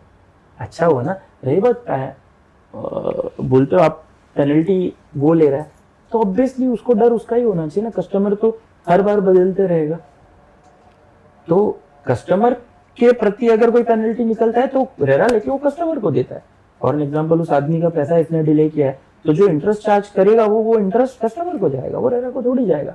रेरा को उसकी गलती की सजा जो बिल्डर ने की है वो भोगना है, तो ऑब्वियसली फिर उसको ही जाएगा ना। कोर्ट हमको सजा देता है ना, कोर्ट को हम फाइन भरते हैं ना। पर अगर कोई एलिमनी का केस है तो वो पैसा किसको जाता है? लड़की को जाता। तो ये डिफरेंसेस है, इसलिए ये मिसकम्युनिकेशन है। पैसा जिसका लॉजिकली जो राइट है उसको ही जाता है। आज के टाइम में सबसे ज्यादा डिमांड किस एरिया या किस प्रोजेक्ट में? ऐसे स्पेसिफिकली कैसे बता सकता हूँ, हर एरिया की अपनी डिमांड है। आप अगर जाएं तो आज 2 टायर सिटीज 1 टायर सिटी से ज़्यादा अच्छा कर रहा है। आपने प्रैक्टिकली अगर आप जाएंगे तो वृंदावन में पिछले कुछ वक्त में इमेंस रिटर्न ऑन इन्वेस्टमेंट देखा है मैंने। मेरे काफ़ी जानने वाले जिन्होंने वहाँ पे लैंड लिया, आज चेंज है। लखनऊ का डेवलपमेंट इतना ज़बरदस्त हुआ है। ये जो जगह है जहाँ मैं खुद गया हूँ, जहाँ मेरा थोड़ा बहुत इन्वॉल्वमेंट है, मैं वो बता रहा हूँ, कोई थियोरी कुछ नहीं। मैंने जो प्रैक्टिकली देखा है, बनारस आप देखेंगे तो इतना ज़बरदस्त, सूरत, अहमदाबाद, आपको हर जगह डिमांड है। बिकॉज पिछले 10 सालों में इकोनॉमी इतनी ज़्यादा बूस्ट हुई है, तो डिमांड उतना एक्सट्रीम हुआ है, and that is why it's getting, बोलते हैं ना, अपग्रेडेड। अब आपको कहाँ सबसे कंफर्टेबल है वो आप देखो। 2 चीज़ें हैं, एक आपको इन्वेस्टमेंट किस लिए करना है, सिर्फ रिटर्न के लिए, तो आप चेक कर लो जो भी ये सिटीज़ है इसमें से किसी भी एक में जाके आप करोगे तो ज़्यादा रिटर्न मिलेगा। यहाँ पे मुंबई में तो फिलहाल ये सब रेसिडेंशियल है, रिटर्न ऑन इन्वेस्टमेंट की बात करना थोड़ा सा वाजिब नहीं होगा यार, ठीक है, एकदम फैक्ट है। आज ऑलरेडी सबसे टॉप प्राइसेस पे हम बैठे, तो इसके बाद वो नीचे नहीं गिरेगा, बट स्लोली ऊपर जाएगा। हाँ, बड़ा इंफ्रा चेंजेस आता है तो ऑब्वियसली और डिमांड आएगा, बट उतना बड़ा इंफ्रा के लिए स्कोप है क्या, वो सब देखना पड़ेगा। सिंस लास्ट 5 इयर्स में प्राइसेस कितना बदला? मैं सच बताऊं तो 5 ईयर में प्राइस रेक्टिफाई हुए यार। ओके। हाँ, कई बार क्या होता है, वही इन्फ्लेटेड प्राइसेस था, तो चीज़ों को ठीक होके उसकी राइट प्राइसेस आने में थोड़ा टाइम लगा। बट अब जो प्राइसेस है, मैं ये गारंटी दे सकता हूँ, यहाँ से ये प्राइसेस भले ही 100 रुपये ऊपर जाएंगे पर ऊपर ही जाएंगे। अब ये राइट प्राइसेस है, क्योंकि जब इतना कंपटीशन आ जाता है तो सब इवेल्युएट हो चुका होता है कि रॉ मटेरियल इतना महंगा पड़ रहा है, ये सब, ये इतना लेबर कॉस्ट, ये वो सब कुछ पीक पे है। तो इसलिए अब जो एंड प्राइस आई हुई है ये एकदम मिनिमम मार्जिन के साथ एक कस्टमर सेंट्रिक प्राइसेस है। ओके। तो अब ये इससे नीचे नहीं जाएगा, हाँ ऊपर स्लोली जाएगा। अच्छा, उसमें भी डिपेंड करता है, हर एक लोकेशन का अपना डिमांड है। अच्छा, रियल एस्टेट कभी भी याद रखना, एक फॉर्मूला से हर जगह को नहीं देखा जा सकता। ओके। ठीक है, मीरा रोड अलग था, अंधेरी अलग था, बोरीवली अलग है, ठीक है, नवी मुंबई अलग है, 3.0 अलग होगा, लोअर परेल एक टाइम आया था बीच में, लोअर परेल पूरा फंस चुका था, मतलब लिटरली वहां पे डिमांड नहीं था। घोड़बंदर पे एक वक्त ऐसा आया जब चीजें एकदम खराब हो गई थी। तो अब है ना, एकदम फ्लक्चुएटिंग मार्केट है। आपको आपका प्रोजेक्ट जब चालू कर रहे हो, उस वक्त आने वाले 3 साल में मार्केट कहां तक जा सकता है इसका अंदाजा लगा के ही किसी भी बिल्डर को बिल्डिंग बनानी चाहिए। और कस्टमर को तो अगर खुद के रहने के लिए ले रहा है तो उसको जो एरिया में रहना उस एरिया में ले लेना चाहिए चुपचाप। हाँ, अगर वो कहीं से रहने आया, थोड़ा बहुत लोकेशन का हिस्ट्री, डेवलपर का हिस्ट्री सब चेक कर लेगा तो राइट। हाँ, आपका जो क्वेश्चन था वो एकदम बिजनेस वाला था, वो मैं आपको बोलूंगा थोड़े और ऑप्शंस आप एक्सप्लोर करो। 2 टायर सिटीज में इमेंस डिमांड आया हुआ है फिलहाल, ठीक है। मेजरली जो सिटीज मैंने देखी उसमें मेरा तो ये है, वृंदावन में जैसे कॉरिडोर आने वाला है, ऐसे कुछ बड़े चेंजेस जहां आने वाले हैं वहां आप जाओ, लोगों के आने से पहले आप वो चीज ग्रैब कर लो तो आप लोगों से आगे रहोगे। एक और मैं आपके व्यूअर्स को एक और लॉटरी वाली चीज बता सकता हूँ। जैसे कुंभ मेला हुआ प्रयागराज में, आपने देखा होगा, हिस्टोरिकल इवेंट था, इकोनॉमिकली उस चीज ने उत्तर प्रदेश को इतना दिया है जो पिछले कई सालों में नहीं हो पाया था। वही कुंभ मेला अभी अगली बार कहाँ आने वाला है आपको पता है? आपके नासिक में। हाँ ठीक है। तो अब इसके बाद जो कुंभ लगेगा वो नासिक में लगेगा। पूरे वर्ल्ड लेवल पे इतना मार्केटिंग उसका किया गया है। देखो चीज़ों के लिए मार्केटिंग है ना उस बहुत ज़रूरी है। आज की दुनिया है वो बढ़ा चढ़ा के चीज़ों को दिखाना पड़ेगा आपको प्रेजेंट करना पड़ेगा। आपको कोई चीज़ कैसे पता चलती है यार? एड्स के थ्रू ही पता चलती है, होर्डिंग के थ्रू पता चलती है, माउथ पब्लिसिटी से पता चलती है। जिसने माउथ पब्लिसिटी किया उसको भी कैसे पता चला है? किसी ना किसी सोर्सेस से। तो एडवर्टीजमेंट का, मार्केटिंग का बहुत बड़ा रोल है। तो गवर्नमेंट ने बहुत सक्सेसफुली वो मार्केटिंग किया। आज ग्लोबल लेवल पे कुंभ का पहचान है। तो आई एम श्योर उतना ही क्राउड ये लोग वापस खींचेंगे। तो ये सारे लोग जब जाएंगे नासिक, तो नासिक के अगल बगल में इकोनॉमी फ्लोट होगी। वहाँ पे होटल्स का रिक्वायरमेंट आएगा। अगर कोई आदमी आज अगर जाके वहाँ कहीं पे एक लैंड लेके होटल खड़ा कर देता तो वो सक्सेसफुल नहीं होगा क्या? कंफर्म होगा। और ऐसा बहुत कुछ है यार। अभी समृद्धि महामार्ग से अभी मैं जा रहा था बाय रोड यूपी, मैंने नोटिस किया कि एग्जिट्स दिए हुए हैं। ठीक है, कौन कौन सा लोकेशन बीच में पड़ा बड़े बड़े, ठीक है, तो उसके एग्जिट्स हैं। वो एग्जिट से अब बाहर निकलो, जमीन खाली पड़ी थी, मैंने नोटिस किया। आप वहां पे जो सेकंड होम का कॉन्सेप्ट है लोग अंदर बना रहे थे, अब वो सब भी इजी हो जाएगा। प्लस कल को बुलेट ट्रेन चलती है, या आज नागपुर जाना इतना इजी है, ठीक है, बाय रोड। तो जहां जहां तक आप इजीली पहुंच सकते हो, अभी वहां पे डेवलपमेंट नहीं है, वहां आप जाके जहां पे भी यातायात का साधन आसानी से अवेलेबल हो चुका है, जहां आप फिजिबली पहुंच सकते हो, वो जगह डिमांड में आने वाली है। और एक बात याद रखना, उगने वाला पेड़ है ना, कोई पेड़ उगना शुरू कर रहा है तो उसका ग्रोथ ज्यादा होता है, बराबर। एक बार वो पेड़ पूरा उग चुका है, अब उसमें ग्रोथ नहीं होगा, अब उसके पत्ते बदलेंगे, फल लगेंगे उस पे। तो जो पुराने एरिया है, बोरीवली है, थाने है, ये सब उग चुके हैं। घोड़बंदर उगना बाकी था, दैट इज व्हाई घोड़बंदर पे इतना डेवलपमेंट, इतना ग्रोथ आया। गुड़गांव में सेम चीजें हुई, मारुति आई, चीजें हुई। तो आपको ये देखना आना चाहिए ना। अब वो जब सबने मार्केट लूट लिया, अब आप जाओगे उधर तो आपको तो बचा कुचा ही पेड़ से गिरा हुआ फल ही मिलने वाला है। तो वहां जाओ जहां लोग नहीं गए हैं, तो लगेगी लॉटरी यार। ठीक है, ऐसे बहुत मार्केट है, बहुत लोकेशंस है, थोड़ा सा वर्किंग करोगे तो मिल जाएगा। 2-4 में ही बता चुका हूँ अभी तक। ठीक है, लखनऊ में इमेंस डिमांड है, तो आप वैसे कुछ भी ऐसे बहुत शहर होंगे, मुझे नहीं पता ज्यादा, ठीक है, बट जितना मैं जानता हूँ। अभी लोग घोड़बंदर की बात करें तो घोड़बंदर का ट्रैफिक फेमस है, हाँ, है ना? लगता है मेट्रो आने के बाद और बूस्ट होने वाला है या हो सकता है? मैं एक चीज क्लियर बता देता हूँ कि जैसे जब हम मोबाइल बेचते थे तभी ये था कि कितना मोबाइल बिक के कितना बिकेगा, बट ऐसा नहीं था। उसी वक्त हमको ये चीज़ समझ में आ गई थी कि हर घर में अगर 4 लोग हैं तो 4 मोबाइल जाने वाला है। और हमको उस टाइम पे ट्रेनिंग में बताया जाता था, ये मेरा थियरी नहीं है, मैंने कहीं से सुना है तो इसका क्रेडिट मैं नहीं लूँगा। तो तभी हमको बताया जाता था कि इंडिया की population for an example 100 crore है, तो अभी तक सिर्फ 5 करोड़ लोगों ने मोबाइल लिया है। तो मेरे कस्टमर कितने बचे हैं? 95 करोड़। ठीक है, तो ये वो डेटा है जिसके ऊपर ये सारी थियरी बेस होती है। तो ऐसे ही आज भी बहुत ज़्यादा पॉपुलेशन है जिन्होंने अपना पहला घर नहीं खरीदा।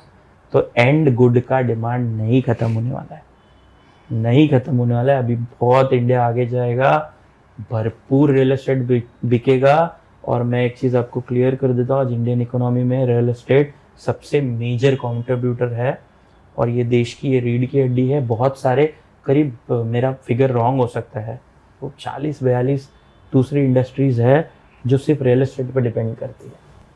तो देश की इकोनॉमी कई बार सामने से दिखने वाली पिक्चर नहीं रहे। नदीम, आप इन्फ्लुएंसर बने, आप इसके पीछे 100 अलग चीज़ें हैं ना, आपके कमाई के भी 100 अलग जरिए होंगे, ऐसे होता है। तो एक आम आदमी इतना है तो सोच पाए, अगर सोच लेगा तो हर जगह विन ही विन है यार, फिर क्या लॉस है। तो अभी डिमांड है, भरपूर बिल्डिंग बनने वाली है, घर खरीद लेना चाहिए। नहीं खरीद पाओगे आने वाले टाइम में और डिफिकल्ट होगा, और हमेशा आपके बाइंग कैपेसिटी से थोड़ा महंगा होगा, but going ahead is the right decision, because वो फाइनेंशियल मेंटल फ्रीडम देता है, आपके बैकबोन की तरह रियल एस्टेट काम करता है। ओके, अब एक थोड़ा सा सेंसिटिव क्वेश्चन है। हाँ, बहुत सेंसिटिव पूछ यार। हाँ। एम कम्युनिटी जो होती है, मुस्लिम्स बायर्स जो होते हैं, वो हमेशा स्ट्रगल करते हैं प्रॉपर्टी लेने में। ऐसी बहुत सारी जगह पे जहाँ पे मुस्लिम्स नॉट अलाउड है, तो इसका कितना इम्पैक्ट आता है रियल एस्टेट? मैं बताता हूँ, अभी रफीक मर्चेंट करके बहुत बड़े इन्फ्लुएंसर हैं, ठीक है, तो मैं तो ये सब गेम में आ नहीं पाया क्योंकि काम में बिजी थे, तो हमारे पास वक्त नहीं था कभी यार। मैं इतने साल से काम कर रहा था, इतने प्रोजेक्ट डिलीवर किए, हमने रियल एस्टेट में इतना काम किया है, बट नहीं था टाइम रील्स बनाने का, चीज़ें करने का। बट ठीक है, अभी बात करें, बट उनका मैंने सुना था, वो खुद मुस्लिम है, आज इंडिया के नंबर 1 इन्फ्लुएंसर्स में से एक है रफीक मर्चेंट। उसका मैंने सुना, वो क्लियरली बोलता है देखो ये एकदम सही है, हर आदमी अपने कम्युनिटी के साथ रहना चाहता है। हर आदमी, आप दिवाली मनाते हो तो चाहते रहोगे ना कि बगल वाला भी दिवाली मनाए, सही बात है। मिठाई उसको दो, वो आपके बोले। अब ऐसे ही से मुस्लिम्स का भी एक रहने का तरीका है, इसमें क्या गलत है? तो मुस्लिम कम्युनिटी के साथ रहना चाहते हैं, मराठी कम्युनिटी के साथ रहना चाहता है, गुजराती कम्युनिटी के साथ रहना चाहता है, तो आपको वहां लेना है ना। और कहाँ नहीं मिल रहा है, आप मेरे को लोकेशन बताओ। वो बिल्डिंग में नहीं मिलेगा, उसके बाजू के प्रोडक्ट में मिल रहा है, और वहां पे सारे मुस्लिम्स ले रहे हैं, तो आप एक साथ रह सकते हो, आप अपना ईद या कुछ भी एक साथ सेलिब्रेट कर सकते हो। तो डिफ्रेंसिएशन, अब मैं एग्जांपल वहां का ही दे सकता हूँ जहां मैं काम कर रहा हूँ। मैं कल्याण में कर रहा हूँ, मैं डोंबिवली में कर रहा हूँ, मैं थाने में कर रहा हूँ, मेजर कर रहा हूँ, ऐसा नहीं कि 1-2 प्रोजेक्ट है। आपको कहाँ चाहिए बताओ? मैं तीनों लोकेशन पे आपको 3 से 4 10 बिल्डिंग्स है, तो 5 ऑप्शन आपको दे सकता हूँ, 5 ऑप्शन में दूसरी कम्युनिटी को नहीं मिलता है। डोंबिवली में दिलाता हूँ मैं आपको। अच्छा। मैं आपको बताता हूँ होता क्या है, पता है कि ये ना डिमांड और सप्लाई का गेम है। फिर से अब किसी एक प्रोडक्ट का बिक रहा है तो वो अपने रूल्स बना सकता है, पर बेगर्स आर नॉट चूजर्स। तो आपको क्या लगता है, हर एक आदमी का बिक रहा है? तो आपको बस सही जगह ढूंढने की जरूरत है। ये टॉपिक एम कम्युनिटी का टॉपिक कहाँ आता है पता है? इस पे कोई केटर नहीं करता। ये आता है जो मुंबई के पुराने रेसिडेंशियल लोकेशंस थे, उसमें जो पुरानी सोसाइटीज थी, उसमें हमको रेंट पे नहीं मिल रहा है। ओके। तो रेंट पे तो हम इसको भी नहीं दे रहे, अनमैरिड कपल्स को नहीं दे रहे, बैचलर्स को नहीं दे रहे। उसका धर्म से क्या लेना देना है? क्या लेना देना है? सेम जात के अनमैरिड आदमी को हम नहीं दे रहे, बैचलर को नहीं दे रहे। क्यों नहीं दे रहे? क्योंकि वो भी हमारा जो एक तरीका है उसके अगेंस्ट उनका तरीका है। ओके। तो इसको हर बार धर्म के चश्मे से, नदी माँ पे इधर बैठे हो, मैं यहाँ बैठा हूँ, ठीक है, तो ऐसा नहीं है यार। चीजें एक्सेप्टेड है, और हजारों मुस्लिम बिल्डर्स को मैं जानता हूँ, ठीक है। ऐसा नहीं है ना कि मुस्लिम बिल्डर्स नहीं है। थाने में मैं हजारों मुस्लिम प्रोजेक्ट्स बता सकता हूँ मैं आपको, जो हिंदूज को बेच रहे हैं चीजें। तो ऐसा कुछ नहीं है। कई बार क्या होता है, अवेयरनेस का बात है। आप एक राइट प्रोडक्ट ढूंढोगे तो आपको प्रोडक्ट मिलेगा, और जहां मिल रहा है वहां मिल रहा है। और बढ़िया प्रोडक्ट आज एक से एक स्टैंडर्ड, बड़े से बड़ा ब्रांड दे रहा है। कौन सा बड़ा ब्रांड मना कर रहा है? आप मेरे को एग्जांपल दो। सारे बड़े ब्रांड्स में अलाउड है। लोधा, रुस्तम जी, वाधवा, हीरा नंदानी, यही सारे ब्रांड्स है ना मेजर, तो इसमें से तो कोई मना नहीं कर रहा। तो यार एक छाप लेके हम चल रहे हैं। अच्छा। और एक बात बता यार, मैं बेचने बैठा हूँ, कोई भी दुकानदार मुंबई को ना, एक्चुअली मैं बार बार मुंबई को क्रेडिट देना चाहता हूँ। देख, आजकल इतना भाषा का विवाद चल रहा है, सब कुछ चल रहा है, ठीक है। कई हद तक है ना, हमको सामने वाले का दर्द समझना बहुत जरूरी है। मैं यहीं पैदा हुआ, ठीक है। महाराष्ट्रियन लोगों ने मुझे बहुत प्यार दिया बचपन से लेके आज तक, ठीक है। एक आउट ऑफ द बॉक्स में एक इंसिडेंट बोलना चाहूँगा जो बहुत ज़रूरी है आज के जो कल्चर, आज का जो इवेंट चालू है महाराष्ट्र में, उसका। मैं ना हम दोनों जब हम मलाड रहने गए तो वो थोड़ा सा वैसा एरिया था जहाँ पे झगड़े वगैरह चीज़ें गलत होती थी, बहुत भाईगिरी ये वो सब बहुत चलता था। कुछ एक ऐसा इंसिडेंट आया जब पूरा इलाके के सारे लोग मुझे मेरे भाई को मारने आए थे। हम लोग छोटे थे, मेरी मम्मी कमज़ोर थी। एक महाराष्ट्रियन लेडी थी, ठीक है, जिनको मैं वहाँ मानता हूँ आज के डेट में, आम्बरे फैमिली। वो महाराष्ट्रियन लेडी ने हमको अपने घर में रखा और खुद बाहर चली गई। अपने बेटों को बोला कि जा हेन्ना, मतलब मराठी में कि जा हेन्ना भगून घे। वो डरी नहीं जरा भी, ठीक है। वो जो मारने आए थे वो लोग सब हर एक चीज लेके आए थे, मतलब स्टम्प, पैट, तलवार, चाकू, पत्थर। औरतें तक आ गई थी मारने के लिए, ठीक है। हम दोनों बच्चों को अंदर छुपा के वो औरत ने अपने बच्चे बाहर भेजे। अब मैं इस मिट्टी के बारे में अगर बात नहीं करूँ तो किसके बारे में बात करूँगा? ऐसा जिगरा, ऐसा कोई अपने बच्चों को आगे कर दे, इतना बड़ा।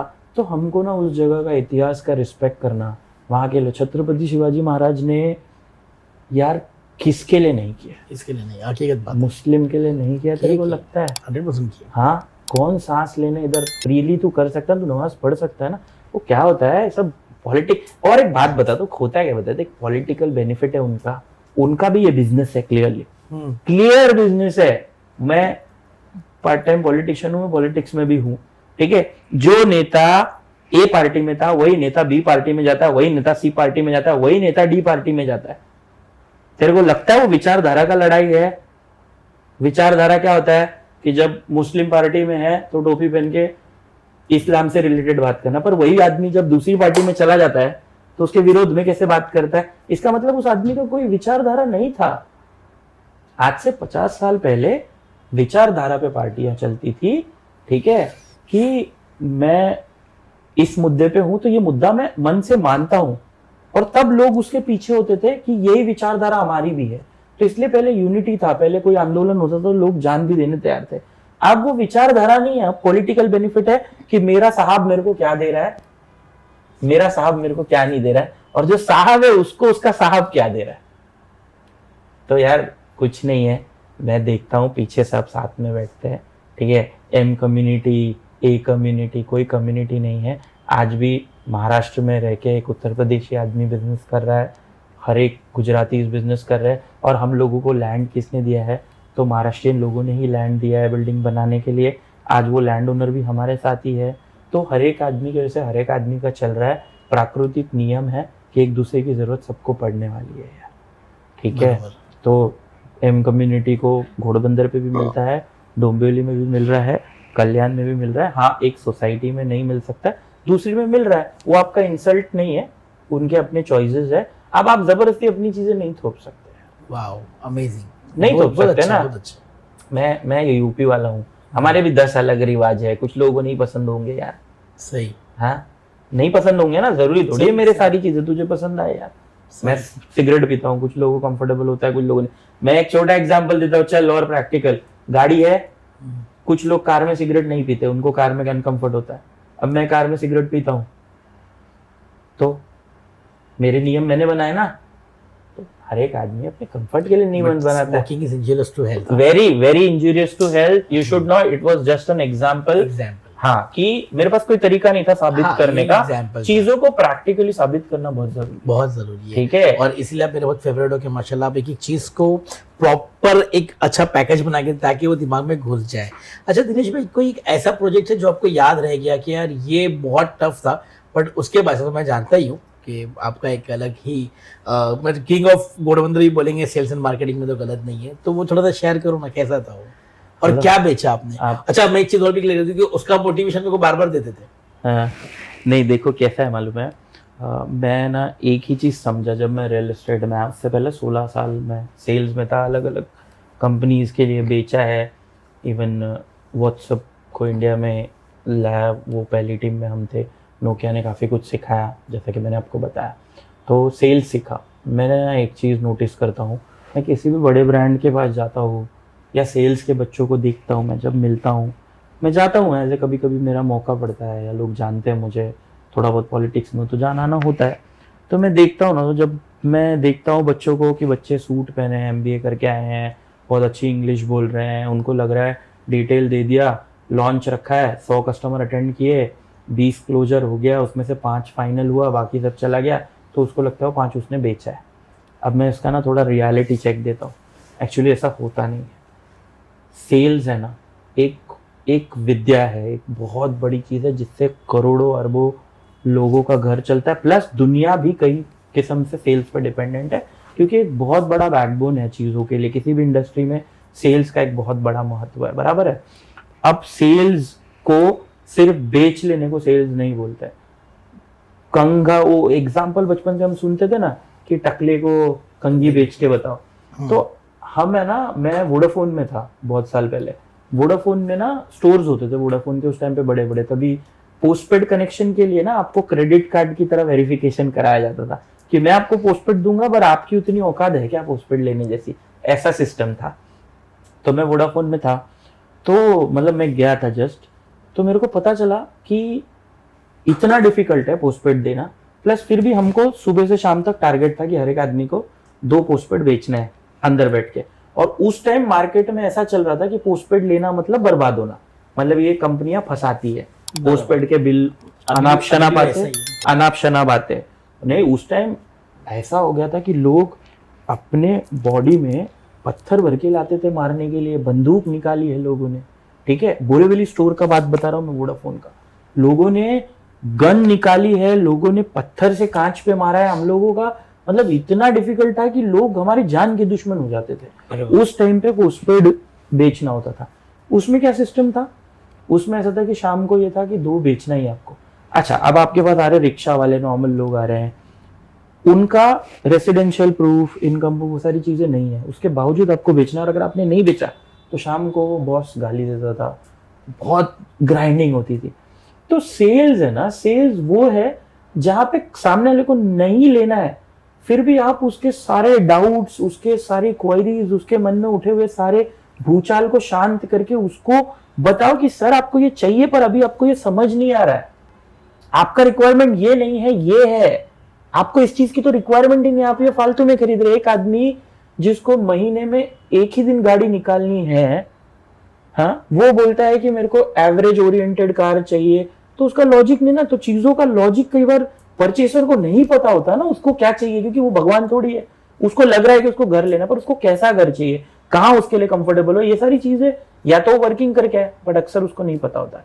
इसलिए हम बैठे होते हैं एज ए एक्सपर्ट, हम बताते हैं कि सर ये मेरे प्रोडक्ट के जो फीचर्स है ना, ये आपकी लाइफ ऐसे ऐसे ऐसे सॉल्व कर सकते हैं। अब ये बहुत वास्ट टॉपिक है, मेरे को क्यों, तो मैं अलग अलग चीजें बेचा तो मुझे पता चला, तो मैं रियल एस्टेट में मैंने देखा यार ये लोग तो बेच ही नहीं रहे, ये लोग लिटरली, मैं पलावा मेरा पहला प्रोजेक्ट था, लोधा पलावा रियल एस्टेट के केस हिस्ट्रीज में आ सकता है कि एक ऐसा लैंड जिधर डोंबिवली वाले ने भी नहीं सोचा था कि उधर कोई रहेगा कभी।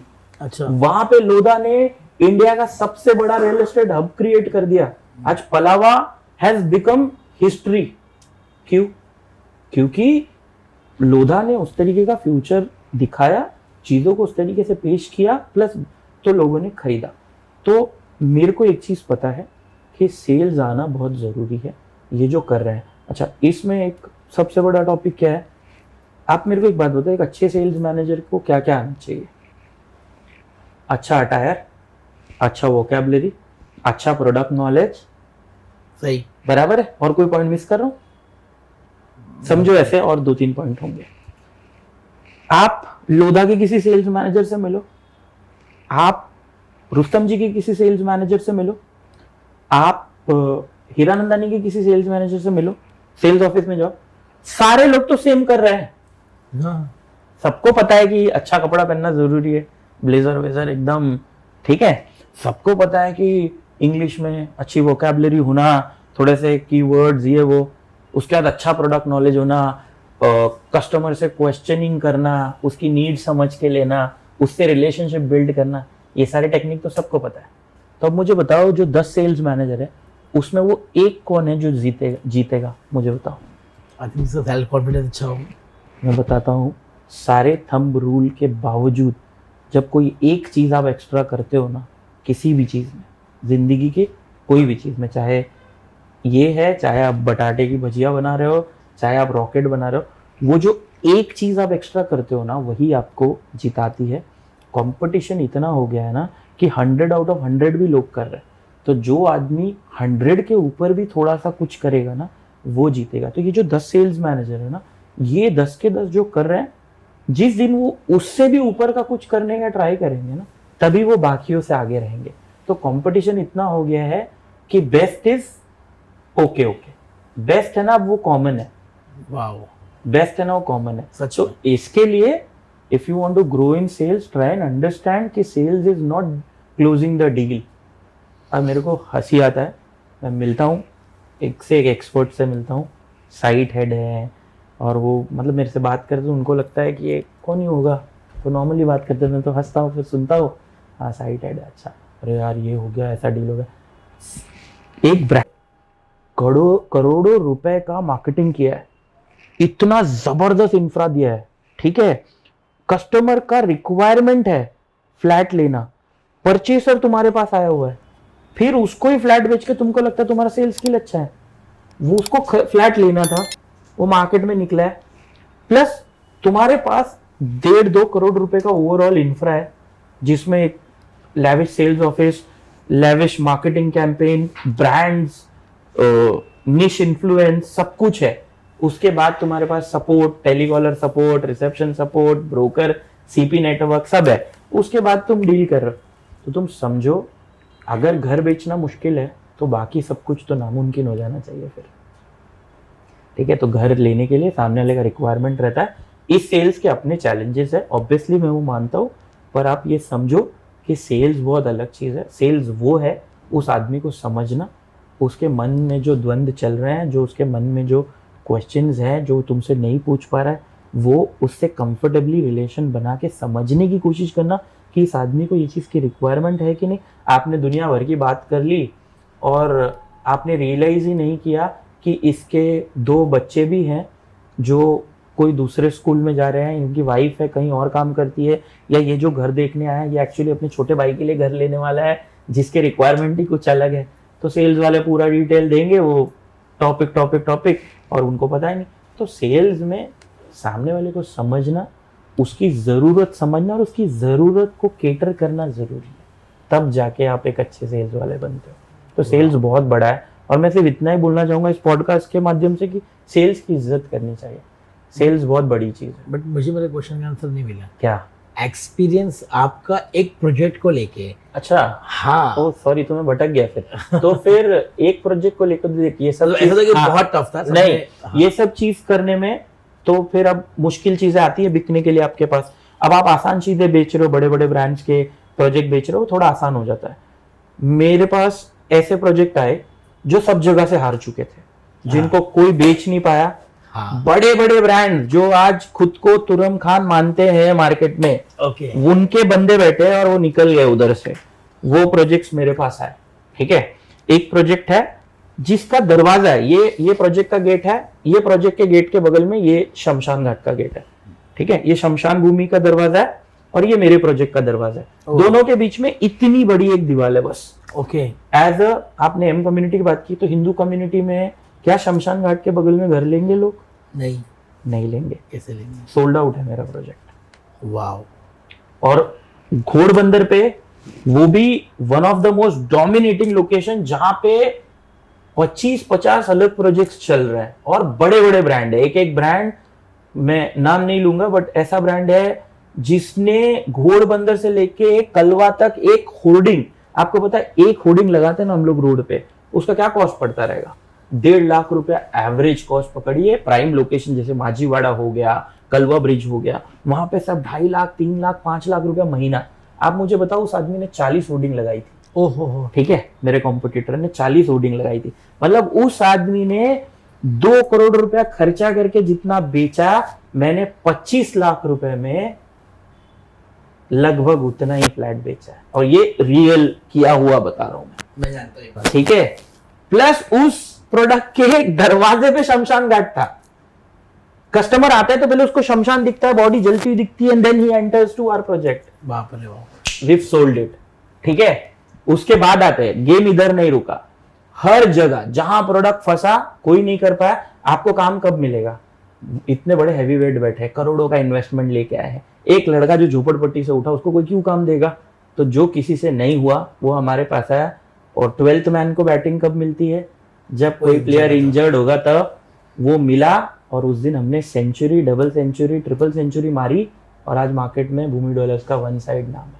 ठीक है, आज चैलेंज है कि कोई भी ब्रांड हमारे बगल में खड़ा हो जाए और हमसे ज्यादा बेच के दिखाए सेम रिसोर्सेस पे। नहीं बेच सकता कोई भी, चैलेंज है मेरा मार्केट में। ठीक है, और ऐसे 10 मेरे प्रोजेक्ट्स है अभी जो करेंटली चल रहे हैं, और सारों में सेम सिचुएशन था। ठीक है, कोपरी में हमारा एक प्रोजेक्ट है, थाने ईस्ट का टॉलेस्ट टावर हमारे पास है, उसमें भी बहुत सारे ब्रांड बड़े बड़े जिनका नाम आप जानते हो, वो लोग आए, सारे चले गए। आज वो मेरे पास है। मेरे पास, मैं ये फिगर्स कोट नहीं कर रहा हूँ, बट एक एग्जांपल, 2 करोड़ रुपया खर्चा किया किसी ने लॉन्च पे, 25 फ्लैट बेचे। मेरे को लगता नहीं कि 15 लाख रुपए भी खर्चे हुए ठीक से, और मैं 25 फ्लैट बेच चुका हूँ करंट सिनारियो। और ये जहां का एग्जाम्पल लो, सब जगह सेम हुआ। इससे पहले हमारा घोड़बंदर पे एक प्रोजेक्ट था, 4 माले पे अटका हुआ मिला था हमको। सोल्ड आउट है और आज उस प्रोडक्ट को रीसेल में भी उसमें एक फ्लैट अवेलेबल नहीं, इस लेवल का बिल्डर ने भी इतना अच्छा कंस्ट्रक्शन करके दिया, ठीक है। तो ये क्यों मैं कर पाया, क्योंकि मैं सेल्स में अच्छा था, मैं मार्केटिंग में अच्छा था, मेरा ब्रेन वो समझ पा रहा है कि कस्टमर को क्या चाहिए, क्या बनाना है। जब लोग छोटे छोटे माचिस के डब्बे बना रहे थे तब हमने 426 का रेरा कारपेट बनाया। हमको ये समझ में है कि कस्टमर क्या है, बाइंग कैपेसिटी थोड़ा बड़ा ठीक ठाक घर वो चाहता है। तो आपको ये समझना है कि आने वाले 6 महीने में मार्केट कैसे काम करेगा, उस हिसाब से प्रोडक्ट की प्लानिंग होनी चाहिए। बड़े बड़े ब्रांड भले बड़े हैं बट वो ये सारी चीजों पे ध्यान नहीं दे पाते। 10 साल पहले जो प्रोडक्ट आपने फाइनल किया है वो थॉट प्रोसेस के साथ आप अभी उतरेंगे और मार्केट का रिक्वायरमेंट कुछ और है तो ऑब्वियसली आप मुंह के बल गिरेंगे। तो ये सब चीजें ध्यान दो ना आप। अभी इस वक्त का घोड़बंदर का सिचुएशन बताता हूं मैं, कासरगोड इन एंड अराउंड अभी 2 BHK का डिमांड है। अच्छा, आप एक डिसेंट साइज का 80 से 90 लाख के बीच का 2 BHK ले आओ, लाइन लग जाएगी खरीदने के लिए। अब ये शायद 6 महीने 1 साल बाद फिर से ट्रेंड चेंज होगा। तो चीजों ट्रेंड पे डिपेंड करती है। पहले हम बेल बॉटम पहनते थे, आज आप पहन के निकल सकते हो क्या? पेजर था, एक रात में पेजर बंद हो गया, रेडियो बंद हो गया। आपको समझना है कि आप चलने वाले हैं क्या। सेम रियल एस्टेट में भी हो रहा है। आपको पता है ये जो टॉयलेट आप मास्टर बेडरूम ने रियल एस्टेट का हिस्ट्री चेंज किया। अच्छा, मास्टर बेडरूम ये जो वर्ड है, ये जो टॉयलेट है जो घर के अंदर आया, पहले कल्चर में टॉयलेट कहाँ होता था? आप आज भी गांव में जाओ तो घर से बाहर होता था टॉयलेट, किचन घर के पीछे की तरफ। मैं ये ऑलमोस्ट इंडिया के काफी पार्टों में मैं रहा हूँ, मैं बहुत ट्रैवल करता हूँ, मुझे बहुत पसंद है रूरल इंडिया या कल्चर समझना। तो मैं महाराष्ट्र के अलग अलग रीजन में रहा हूँ, यूपी के अलग अलग रीजन में रहा हूँ, साउथ के अलग अलग रीजन में रहा हूँ। तो मैंने वहां देखा है कि किस तरीके से कल्चर का सब में ये चीज मेरे को कॉमन मिली कि किचन ऑलमोस्ट बाहर है, टॉयलेट दूर है। तो उसके पीछे ये था कि ये सब अब जगह कम है तो पहले क्या हुआ, चाली बनी और एक कॉमन टॉयलेट बाहर होता था। फिर धीरे धीरे थोड़ी लग्जरी आई कि वो टॉयलेट घर के अंदर आना शुरू हुआ। तो अब ये लग्जरी है कि आपके रूम के अंदर एक टॉयलेट है। तो इसलिए लोग छोटी जगह में रहना शुरू किए, फ्लैट में शिफ्ट होने लगे कि टॉयलेट के लिए मेरे को बाहर नहीं जाना है, क्योंकि वो एक प्राइवेट चीज है, एक सैनिटाइज चीज है। सबसे पहले आपके पास पैसा आएगा तो आप साफ सुथरा रहना चाहोगे। आप कभी किसी गवर्नमेंट के टॉयलेट में गए हो, आपने कभी देखा है वहां पे क्या आज के डेट में? तो आप समझो, तो इंसान को रिक्वायरमेंट इमोशनल भी होती है। तो आज ये 1 रूम किचन, ये जो टॉयलेट अंदर है, घर ठीक ठाक है, मैं रह सकता हूँ, सो सकता हूँ, उठ सकता हूँ, खा सकता हूँ, तो ये बेसिक है यार। तो अभी इंडिया उस स्टेज पे है कि ये सब, तो इसलिए टॉयलेट का बहुत बड़ा महत्व है इस पूरे रियल एस्टेट इंडस्ट्री में। तो इसलिए मास्टर बेडरूम और ये सब है, कॉमन टॉयलेट अलग की, गेस्ट अलग यूज करे, मैं अलग यूज करूँ। ओके, तो ये जो प्रोजेक्ट था जो इसके साथ में कनेक्टेड था, मैं क्यों एक्सपर्ट हूँ, तो ये चीज़ें मुझे समझती है कि टॉयलेट कहाँ होनी चाहिए। अब मैं आपको बताता हूँ कहाँ तक एक सेल्स वाले को कहाँ तक ज़रूरत है। डिटेल आ गया प्रोडक्ट का, बस कॉम्पिटिटर का पता चल गया, बस नहीं। मेरे को पता है कि मेरा कस्टमर आएगा तो उसको वास्तु में इंटरेस्ट है, बराबर है। कस्टमर मेरे को बता नहीं रहा है, बट जब वो फ्लैट देख रहा है तो वो देख रहा है कि यार इसका टॉयलेट कौन सी दिशा में है, इसका ये तुझे पता होना चाहिए ना वास्तु, तुझे उसका जवाब देने आना चाहिए ना। तो उसको लगेगा ना कि नहीं यार ये बंदा थोड़ा जानकार है। तो मैं वास्तु सीखा, मेरे को पूरा नहीं आता है बट मैंने काफ़ी सीखा। क्यों सीखा? उसका पगार थोड़ी कोई देने वाला था। आप काम को काम की तरह लेते हो ना, इसलिए आपको लगता है। आप याद रखना, दुनिया का कोई भी हाईएस्ट पेइंग जो इंडस्ट्री है उसमें शुरू के 10 साल आपको पैसा नहीं मिलेगा। चाहे पेंटिंग हो गया, चाहे एक्टिंग हो गया, चाहे लॉ हो गया, इसमें आप शुरू में दिल लगा के पागल कैसे काम करते हो, एक दिन आपको आपके 1-1 मिनट का करोड़ों रुपया मिलता है। वाह, वो क्यों मिलता है? बिकॉज आप वो शिद्दत से उस एक्सपीरियंस को कमा के आप गुरु बनते हो उसके। आज मुझे सेल्स और मार्केटिंग के लिए क्या सीखा है, मैंने कौन सा MBA किया है, बट आज मुझे ये सब इसलिए आता है बिकॉज मैंने पागलों की तरह अलग अलग इंडस्ट्री में देखा है कि ये चलती क्यों है, किस तरीके से प्रोडक्ट डिजाइन हो रहा है, क्यों हो रहा है। मेरे दोस्त ने बैग की फैक्ट्री डाली तो वो कैसे डाली, क्या करता है, you have to understand the logic behind everything and then you get your answer. ठीक है, तो मेरे को बिल्डर क्यों ले, तो मैं वो कर सकता हूं जो बहुत कम लोग कर रहे हैं मार्केट में। मैं आपको जहां 1 रुपया खर्चा होने वाला है वहां पे वही चीज 60 पैसे में दिला सकता हूं। जहां पे आपको क्या कस्टमर को क्या आज लगेगा वो बता सकता हूं, किस तरीके से बिठाना चाहिए, वास्तु के अकॉर्डिंग कस्टमर क्या क्या देखेगा, बैंकिंग लोन में आज के डेट में OCR कितना रिक्वायर्ड है। तो ये सब अगर ध्यान देंगे, फ्लैट आप किसके लिए बना रहे हो? कस्टमर के लिए। कस्टमर के लिए। बिल्डर क्या हिसाब से बनाता है? मेरे को क्या जम रहा है, मेरे को कितना कारपेट एरिया बेचने मिलेगा, मेरे को कहाँ क्या, नहीं, ये रिवर्स कैलकुलेशन करना है आपको कि कस्टमर क्यों लेगा, कहाँ से लेगा, क्या क्या लगेगा, कहाँ से आने वाला है, कितना पैसा वो दे सकता है, यहाँ के लिए क्या बजट वो सोच सकता है, आप डिजाइन करो। अब आपने ऑलरेडी कस्टमर के बारे में सारा कुछ सोचा हुआ है, तो जब कस्टमर के बारे में सारा कुछ सोचा हुआ है, आपको अगर आपके धंधे पे इतना ध्यान है तो आपको कोई नहीं हरा सकता है। ओके, अभी मुझे खाली एक छोटा सा एक लाइक फैक्ट एंड मीथ, ठीक है, तो आप मुझे बताइए फैक्ट है या मीथ है। ओके, सबसे पहला सवाल मेरा बताइए, अब मीथ है या फैक्ट, ठीक है। सिर्फ अमीर लोग ही प्रॉपर्टी इन्वेस्ट कर सकते हैं। मिथ है। ग्रेट, ये तो हो गया। प्रॉपर्टी पे इन्वेस्ट करके आदमी अमीर बन सकता है। I have an number of examples real life. Great great. Under construction project risky होते हैं? बिल्कुल नहीं। अंडर कंस्ट्रक्शन के अपने बेनिफिट्स हैं, रेडी टू मूव के अपने बेनिफिट्स हैं। अंडर कंस्ट्रक्शन के अपने नुकसान है, रेडी टू मूव के अपने नुकसान है, ठीक है। सेम प्रोजेक्ट 1 करोड़ का है, अगर वो प्री लॉन्च में कोई आपको 75 लाख में 80 लाख में दे रहा है, आपको पैसे आराम आराम से देने की सहूलियत दे रहा है, तो उतना इंटरेस्ट भी तो आपने बचा है। पर ये रिस्क जो है उसका आप सोल्यूशन ढूंढ लो। आपको लगता है ये बिल्डर कैसा है, आप रेरा में उसके डेट्स देख लो, उसके पास डिलीवर प्रोजेक्ट का ट्रैक रिकॉर्ड देख लो, बिल्डिंग के ऊपर कितने लिटिगेशन है वो सब देख लो। If everything is right, you should always buy under construction. आपका पैसा काम, हाँ ऑब्वियसली दोनों के अपने प्रोज एंड कॉन्स है और दोनों के आंसर्स अवेलेबल है ऑनलाइन, कोई दिक्कत नहीं है। ओके, प्रॉपर्टी का प्राइस सिर्फ बिल्डर डिसाइड करता है? नहीं, बिल्डर डिसाइड ही नहीं कर सकता। कैसे करेगा बिल्डर डिसाइड? घोड़बंदर पे ओबेरॉय गया तो क्या अपनी मर्जी से वो 50,000 स्क्वायर फीट कर सकता है? नहीं कर सकता है। उस जगह का, मैं आपको एकदम क्लियर बताता हूँ नदीम, हर जगह लॉजिक सेम है। आप जो घड़ी पहन रहे हो उसके प्राइसेस एक रीजन से डिसाइड हुए कि इतने इतने का रॉ मटेरियल लगा, इतने इतने का लेबर लगा, इतना इतना ट्रांसपोर्ट कॉस्ट लगा, इसके ऊपर मेरे को ये प्राइस मिलना चाहिए, इससे ज्यादा मिल रहा नहीं है, चलो ये प्राइस पे बेच देते हैं।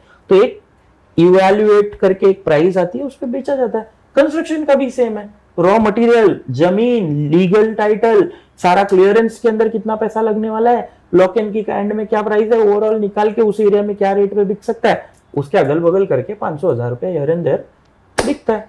तो अपनी मर्जी से कैसे डेवलपर डिसाइड कर लेगा? वाह, ओके। प्रॉपर्टी रेट्स हमेशा बढ़ते ही है, फैक्ट या मिथ? यार कई एग्जांपल्स है जहाँ पे गिरे भी हैं, तो मैं गलत नहीं बोलूंगा, बट हाँ अगर सही प्राइस, इन्फ्लेटेड प्राइसेस गिरते हैं, राइट प्राइसेस कभी नहीं गिर सकते। Okay great. इन्फ्लेटेड कांदा 100 रुपया किलो है तो वो अगले ही दिन 2 रुपया किलो हो सकता है भाई, तो वो तुम्हारी गलती है, कस्टमर की मिस्टेक। ओके, सिर्फ बिग बिल्डर्स के प्रोजेक्ट सेफ होते हैं? बिल्कुल रॉन्ग, बिल्कुल रॉन्ग, बिल्कुल रॉन्ग। ये तो आदमी के एथिक पे डिपेंड करता है। लोन लेना फाइनेंशियली वीक लोगों का काम है? इंडिया का ऐसा एक भी बिलियनियर बता दो या बड़े जो बिजनेसेस है बता दो जिसने लोन नहीं लिया हो। बिना लोन के बड़ा आदमी नहीं बन सकते। घर लेना अभी महंगा है, सस्ता मिलेगा नेक्स्ट ईयर, फैक्ट या मिथ? इससे बड़ा मिथ कुछ हो ही नहीं सकता। वाह, हमेशा आपके पसंद के दूर ही रहेगी चीजें। जितना बड़ा फ्लैट उतना ज्यादा प्रॉफिट? बिल्कुल नहीं, इट डिपेंड्स। आप अगर पेंट हाउस खरीद लोगे तो penthouse is a luxury purchase, तो एंड प्रोडक्ट में हमेशा रीसेल वैल्यू रहेगा। लग्जरी प्रोडक्ट में स्कैरसिटी रहेगा तो ही डिमांड हो सकता है। घर लेने का बेस्ट टाइम वेट करने से मिलता है? घर लेने का बेस्ट टाइम जब आपके सारे जो आपके पैरामीटर्स है वो राइट जगह पे है, तो वो घर लेने का राइट टाइम है। वाह, ओके। तो this was my factor myth. और बहुत सारा, मतलब ये तो जैसे मैंने बताया था कि एक पूरा इंस्टीट्यूट है मोटिवेशन का, एंड आई थिंक मैंने मैक्सिमम चीज़ों को कवर किया। अब मैं चाहूँगा लास्ट में जो सेल्स के बच्चे आते हैं, जो नए नए आते हैं, चाहे वो कोई भी सेल्स हो, नो डाउट हम लोग रियल एस्टेट से, तो रियल एस्टेट को बिलोंग करते हैं, तो अब कुछ मोटिवेशन दीजिए ना। जैसे क्या मोटिवेशन दूँ यार? एक्चुअली मोटिवेशन का ज़रूरत नहीं है, थोड़ा सा एथिक्स वैल्यूज़ का ज़रूरत है, ठीक है। मैं बच्चों को ना एक बहुत सीरियस, मैं ना अभी इंटरव्यूज़ लेता हूँ, मैं बच्चों से मिलता हूँ, ठीक है। जैसे for an example digital marketing के लिए मैं जिससे भी मिलता हूँ वो आदमी मेरे को बोलता है मैं डिजिटल मार्केटिंग एक्सपर्ट हूँ, ये हूँ वो हूँ। आप मुझे एक बात बताओ, पर्टिकुलर सिस्टम पे ऐड रन कर रहा है वो, उसे ये पता ही नहीं है कि जो प्रोडक्ट वो बेचना चाहता है उसका कस्टमर कौन है, वो कौन खरीदेगा क्या नहीं। किसी भी चीज़ के अंदर घुस के उसको सीखने के लिए वक्त लगता है। आप प्रैक्टिकली उसको करो, तब अप्लाई करो। दूसरी सबसे इम्पोर्टेंट चीज़ है ना, आप है ना आपके अगल बगल यही सुनोगे कि इधर पगार कम मिलता है, तो इधर मेरे को काम नहीं करना चाहिए, लोग ज़्यादा काम कराते हैं, और यहाँ पे तो गलत वर्क कल्चर है, वर्क लाइफ बैलेंस। मैं आपको एकदम क्लियर कर देता हूँ, सच में अटर रबिश है। आपको बर्बाद करने का एकदम सिंपल तरीका है ये। शुरू के 10 साल आपकी पढ़ाई होने के बाद, शुरू के 10 साल आपका जो एनर्जी लेवल है, जो आपका एज है, आपका फिजिकल जो एबिलिटी है, वो जैसा है वैसा बाद में नहीं रहेगा। आपको शुरू के 10 साल सिर्फ आपके करियर पे फोकस करना चाहिए। जिस आदमी ने शुरू के 10 साल आपके करियर पे पागलों की तरह फोकस कर लिया, उसके आने वाली लाइफ एकदम ईजी हो जाएगी। अब इसके अंदर एक चीज़ बहुत इंपॉर्टेंट नदीम ध्यान देने की है, आप कहीं पे जब नौकरी के हिसाब से जॉब करते हो और जब उसी जगह पे भले पगार मिल रहा है, बट आप वहाँ पे काम करते हो क्या ना, आप एज अ बॉस है ना, आपको हर चीज़ अपनी लग रही है कि ये सोफा सही नहीं है, ये हर चीज़ में आप ध्यान दे रहे हो, आप खुद से गार्डियन फिगर बन के काम कर रहे हो, तो आप है ना वहाँ पे जो आपका डेस्क जॉब है उससे ज़्यादा सीखते हो, उससे ऑटोमेटिकली अगली जॉब में और आपका एबिलिटी ज़्यादा हुआ रहता है, फिर और ज़्यादा होगा, तो 10 साल में ही और ज़्यादा बन के आप बहुत बड़े आदमी बनते हो। ये प्रैक्टिकल एग्जाम्पल है। तो कभी भी आपको कहीं पे नौकरी नहीं जम रही है, आप उस जगह से 100% ईमानदारी करो, कहीं और इंटरव्यू दो, जिस दिन वहां जॉब लग जाए चुपचाप यहाँ पे नमस्ते करके चले जाओ। पर जब तक उस जगह आप हो, इरिस्पेक्टिव आपको पैसे मिल रहे हैं नहीं मिल रहे, वो काम आप 100% शिद्दत से करो, क्योंकि उससे आपका एबिलिटी चेंज हो रहा है, वो आपको समझ में नहीं आ रहा है। तो ये सब जो लॉजिक है, काम करो उतना पगार मिले जितना, ये अटर रबिश है, ठीक है। एक्सप्लॉयटेशन, वर्क लाइफ बैलेंस, फिलहाल ये लाइफ का वो फेज है जिसमें काम करके आने वाली लाइफ को बैलेंस करना है। परफेक्ट है। तो ये लॉजिक ही नहीं है पार्टीज करना, ये सब नहीं है। आपको पागलों जैसी मेहनत करनी पड़ेगी क्योंकि कंपटीशन पीछे आपके इतना है। तो आप अगर मेहनत नहीं कर रहे तो आपकी डिग्रीज कोई काम की नहीं।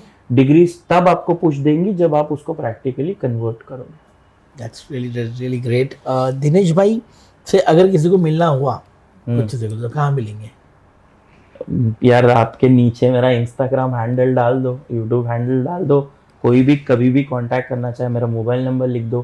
कैन कांटेक्ट रियल एस्टेट से रिलेटेड, सेल से रिलेटेड, किसी भी तरीके का कुछ भी मुझसे पूछना हो तो लोग एब्सोल्युटली कभी भी फ़ोन कर सकते हैं। इंस्टाग्राम आईडी मैं पूरा फ्री उनको गाइड कर दूंगा। मैं गाइड ही कर सकता हूँ, उससे ज़्यादा मैं कुछ कर नहीं सकता। मैं फ्रीली उनको गाइड करूँगा। अगर मेरी वजह से किसी और की ज़िंदगी बदलती है तो आई एम देयर, क्योंकि नीचे से आया हूँ तो मैं चाहता हूँ कि लोग आगे बढ़ें। और मैं एक चीज़ क्लियर कर देता हूँ, आपके अगल बगल में कोई भी आप पे भरोसा नहीं कर रहा है, कोई भी, चाहे वो आपके मॉम डैड हो, सगे से सगा रिलेटिव हो,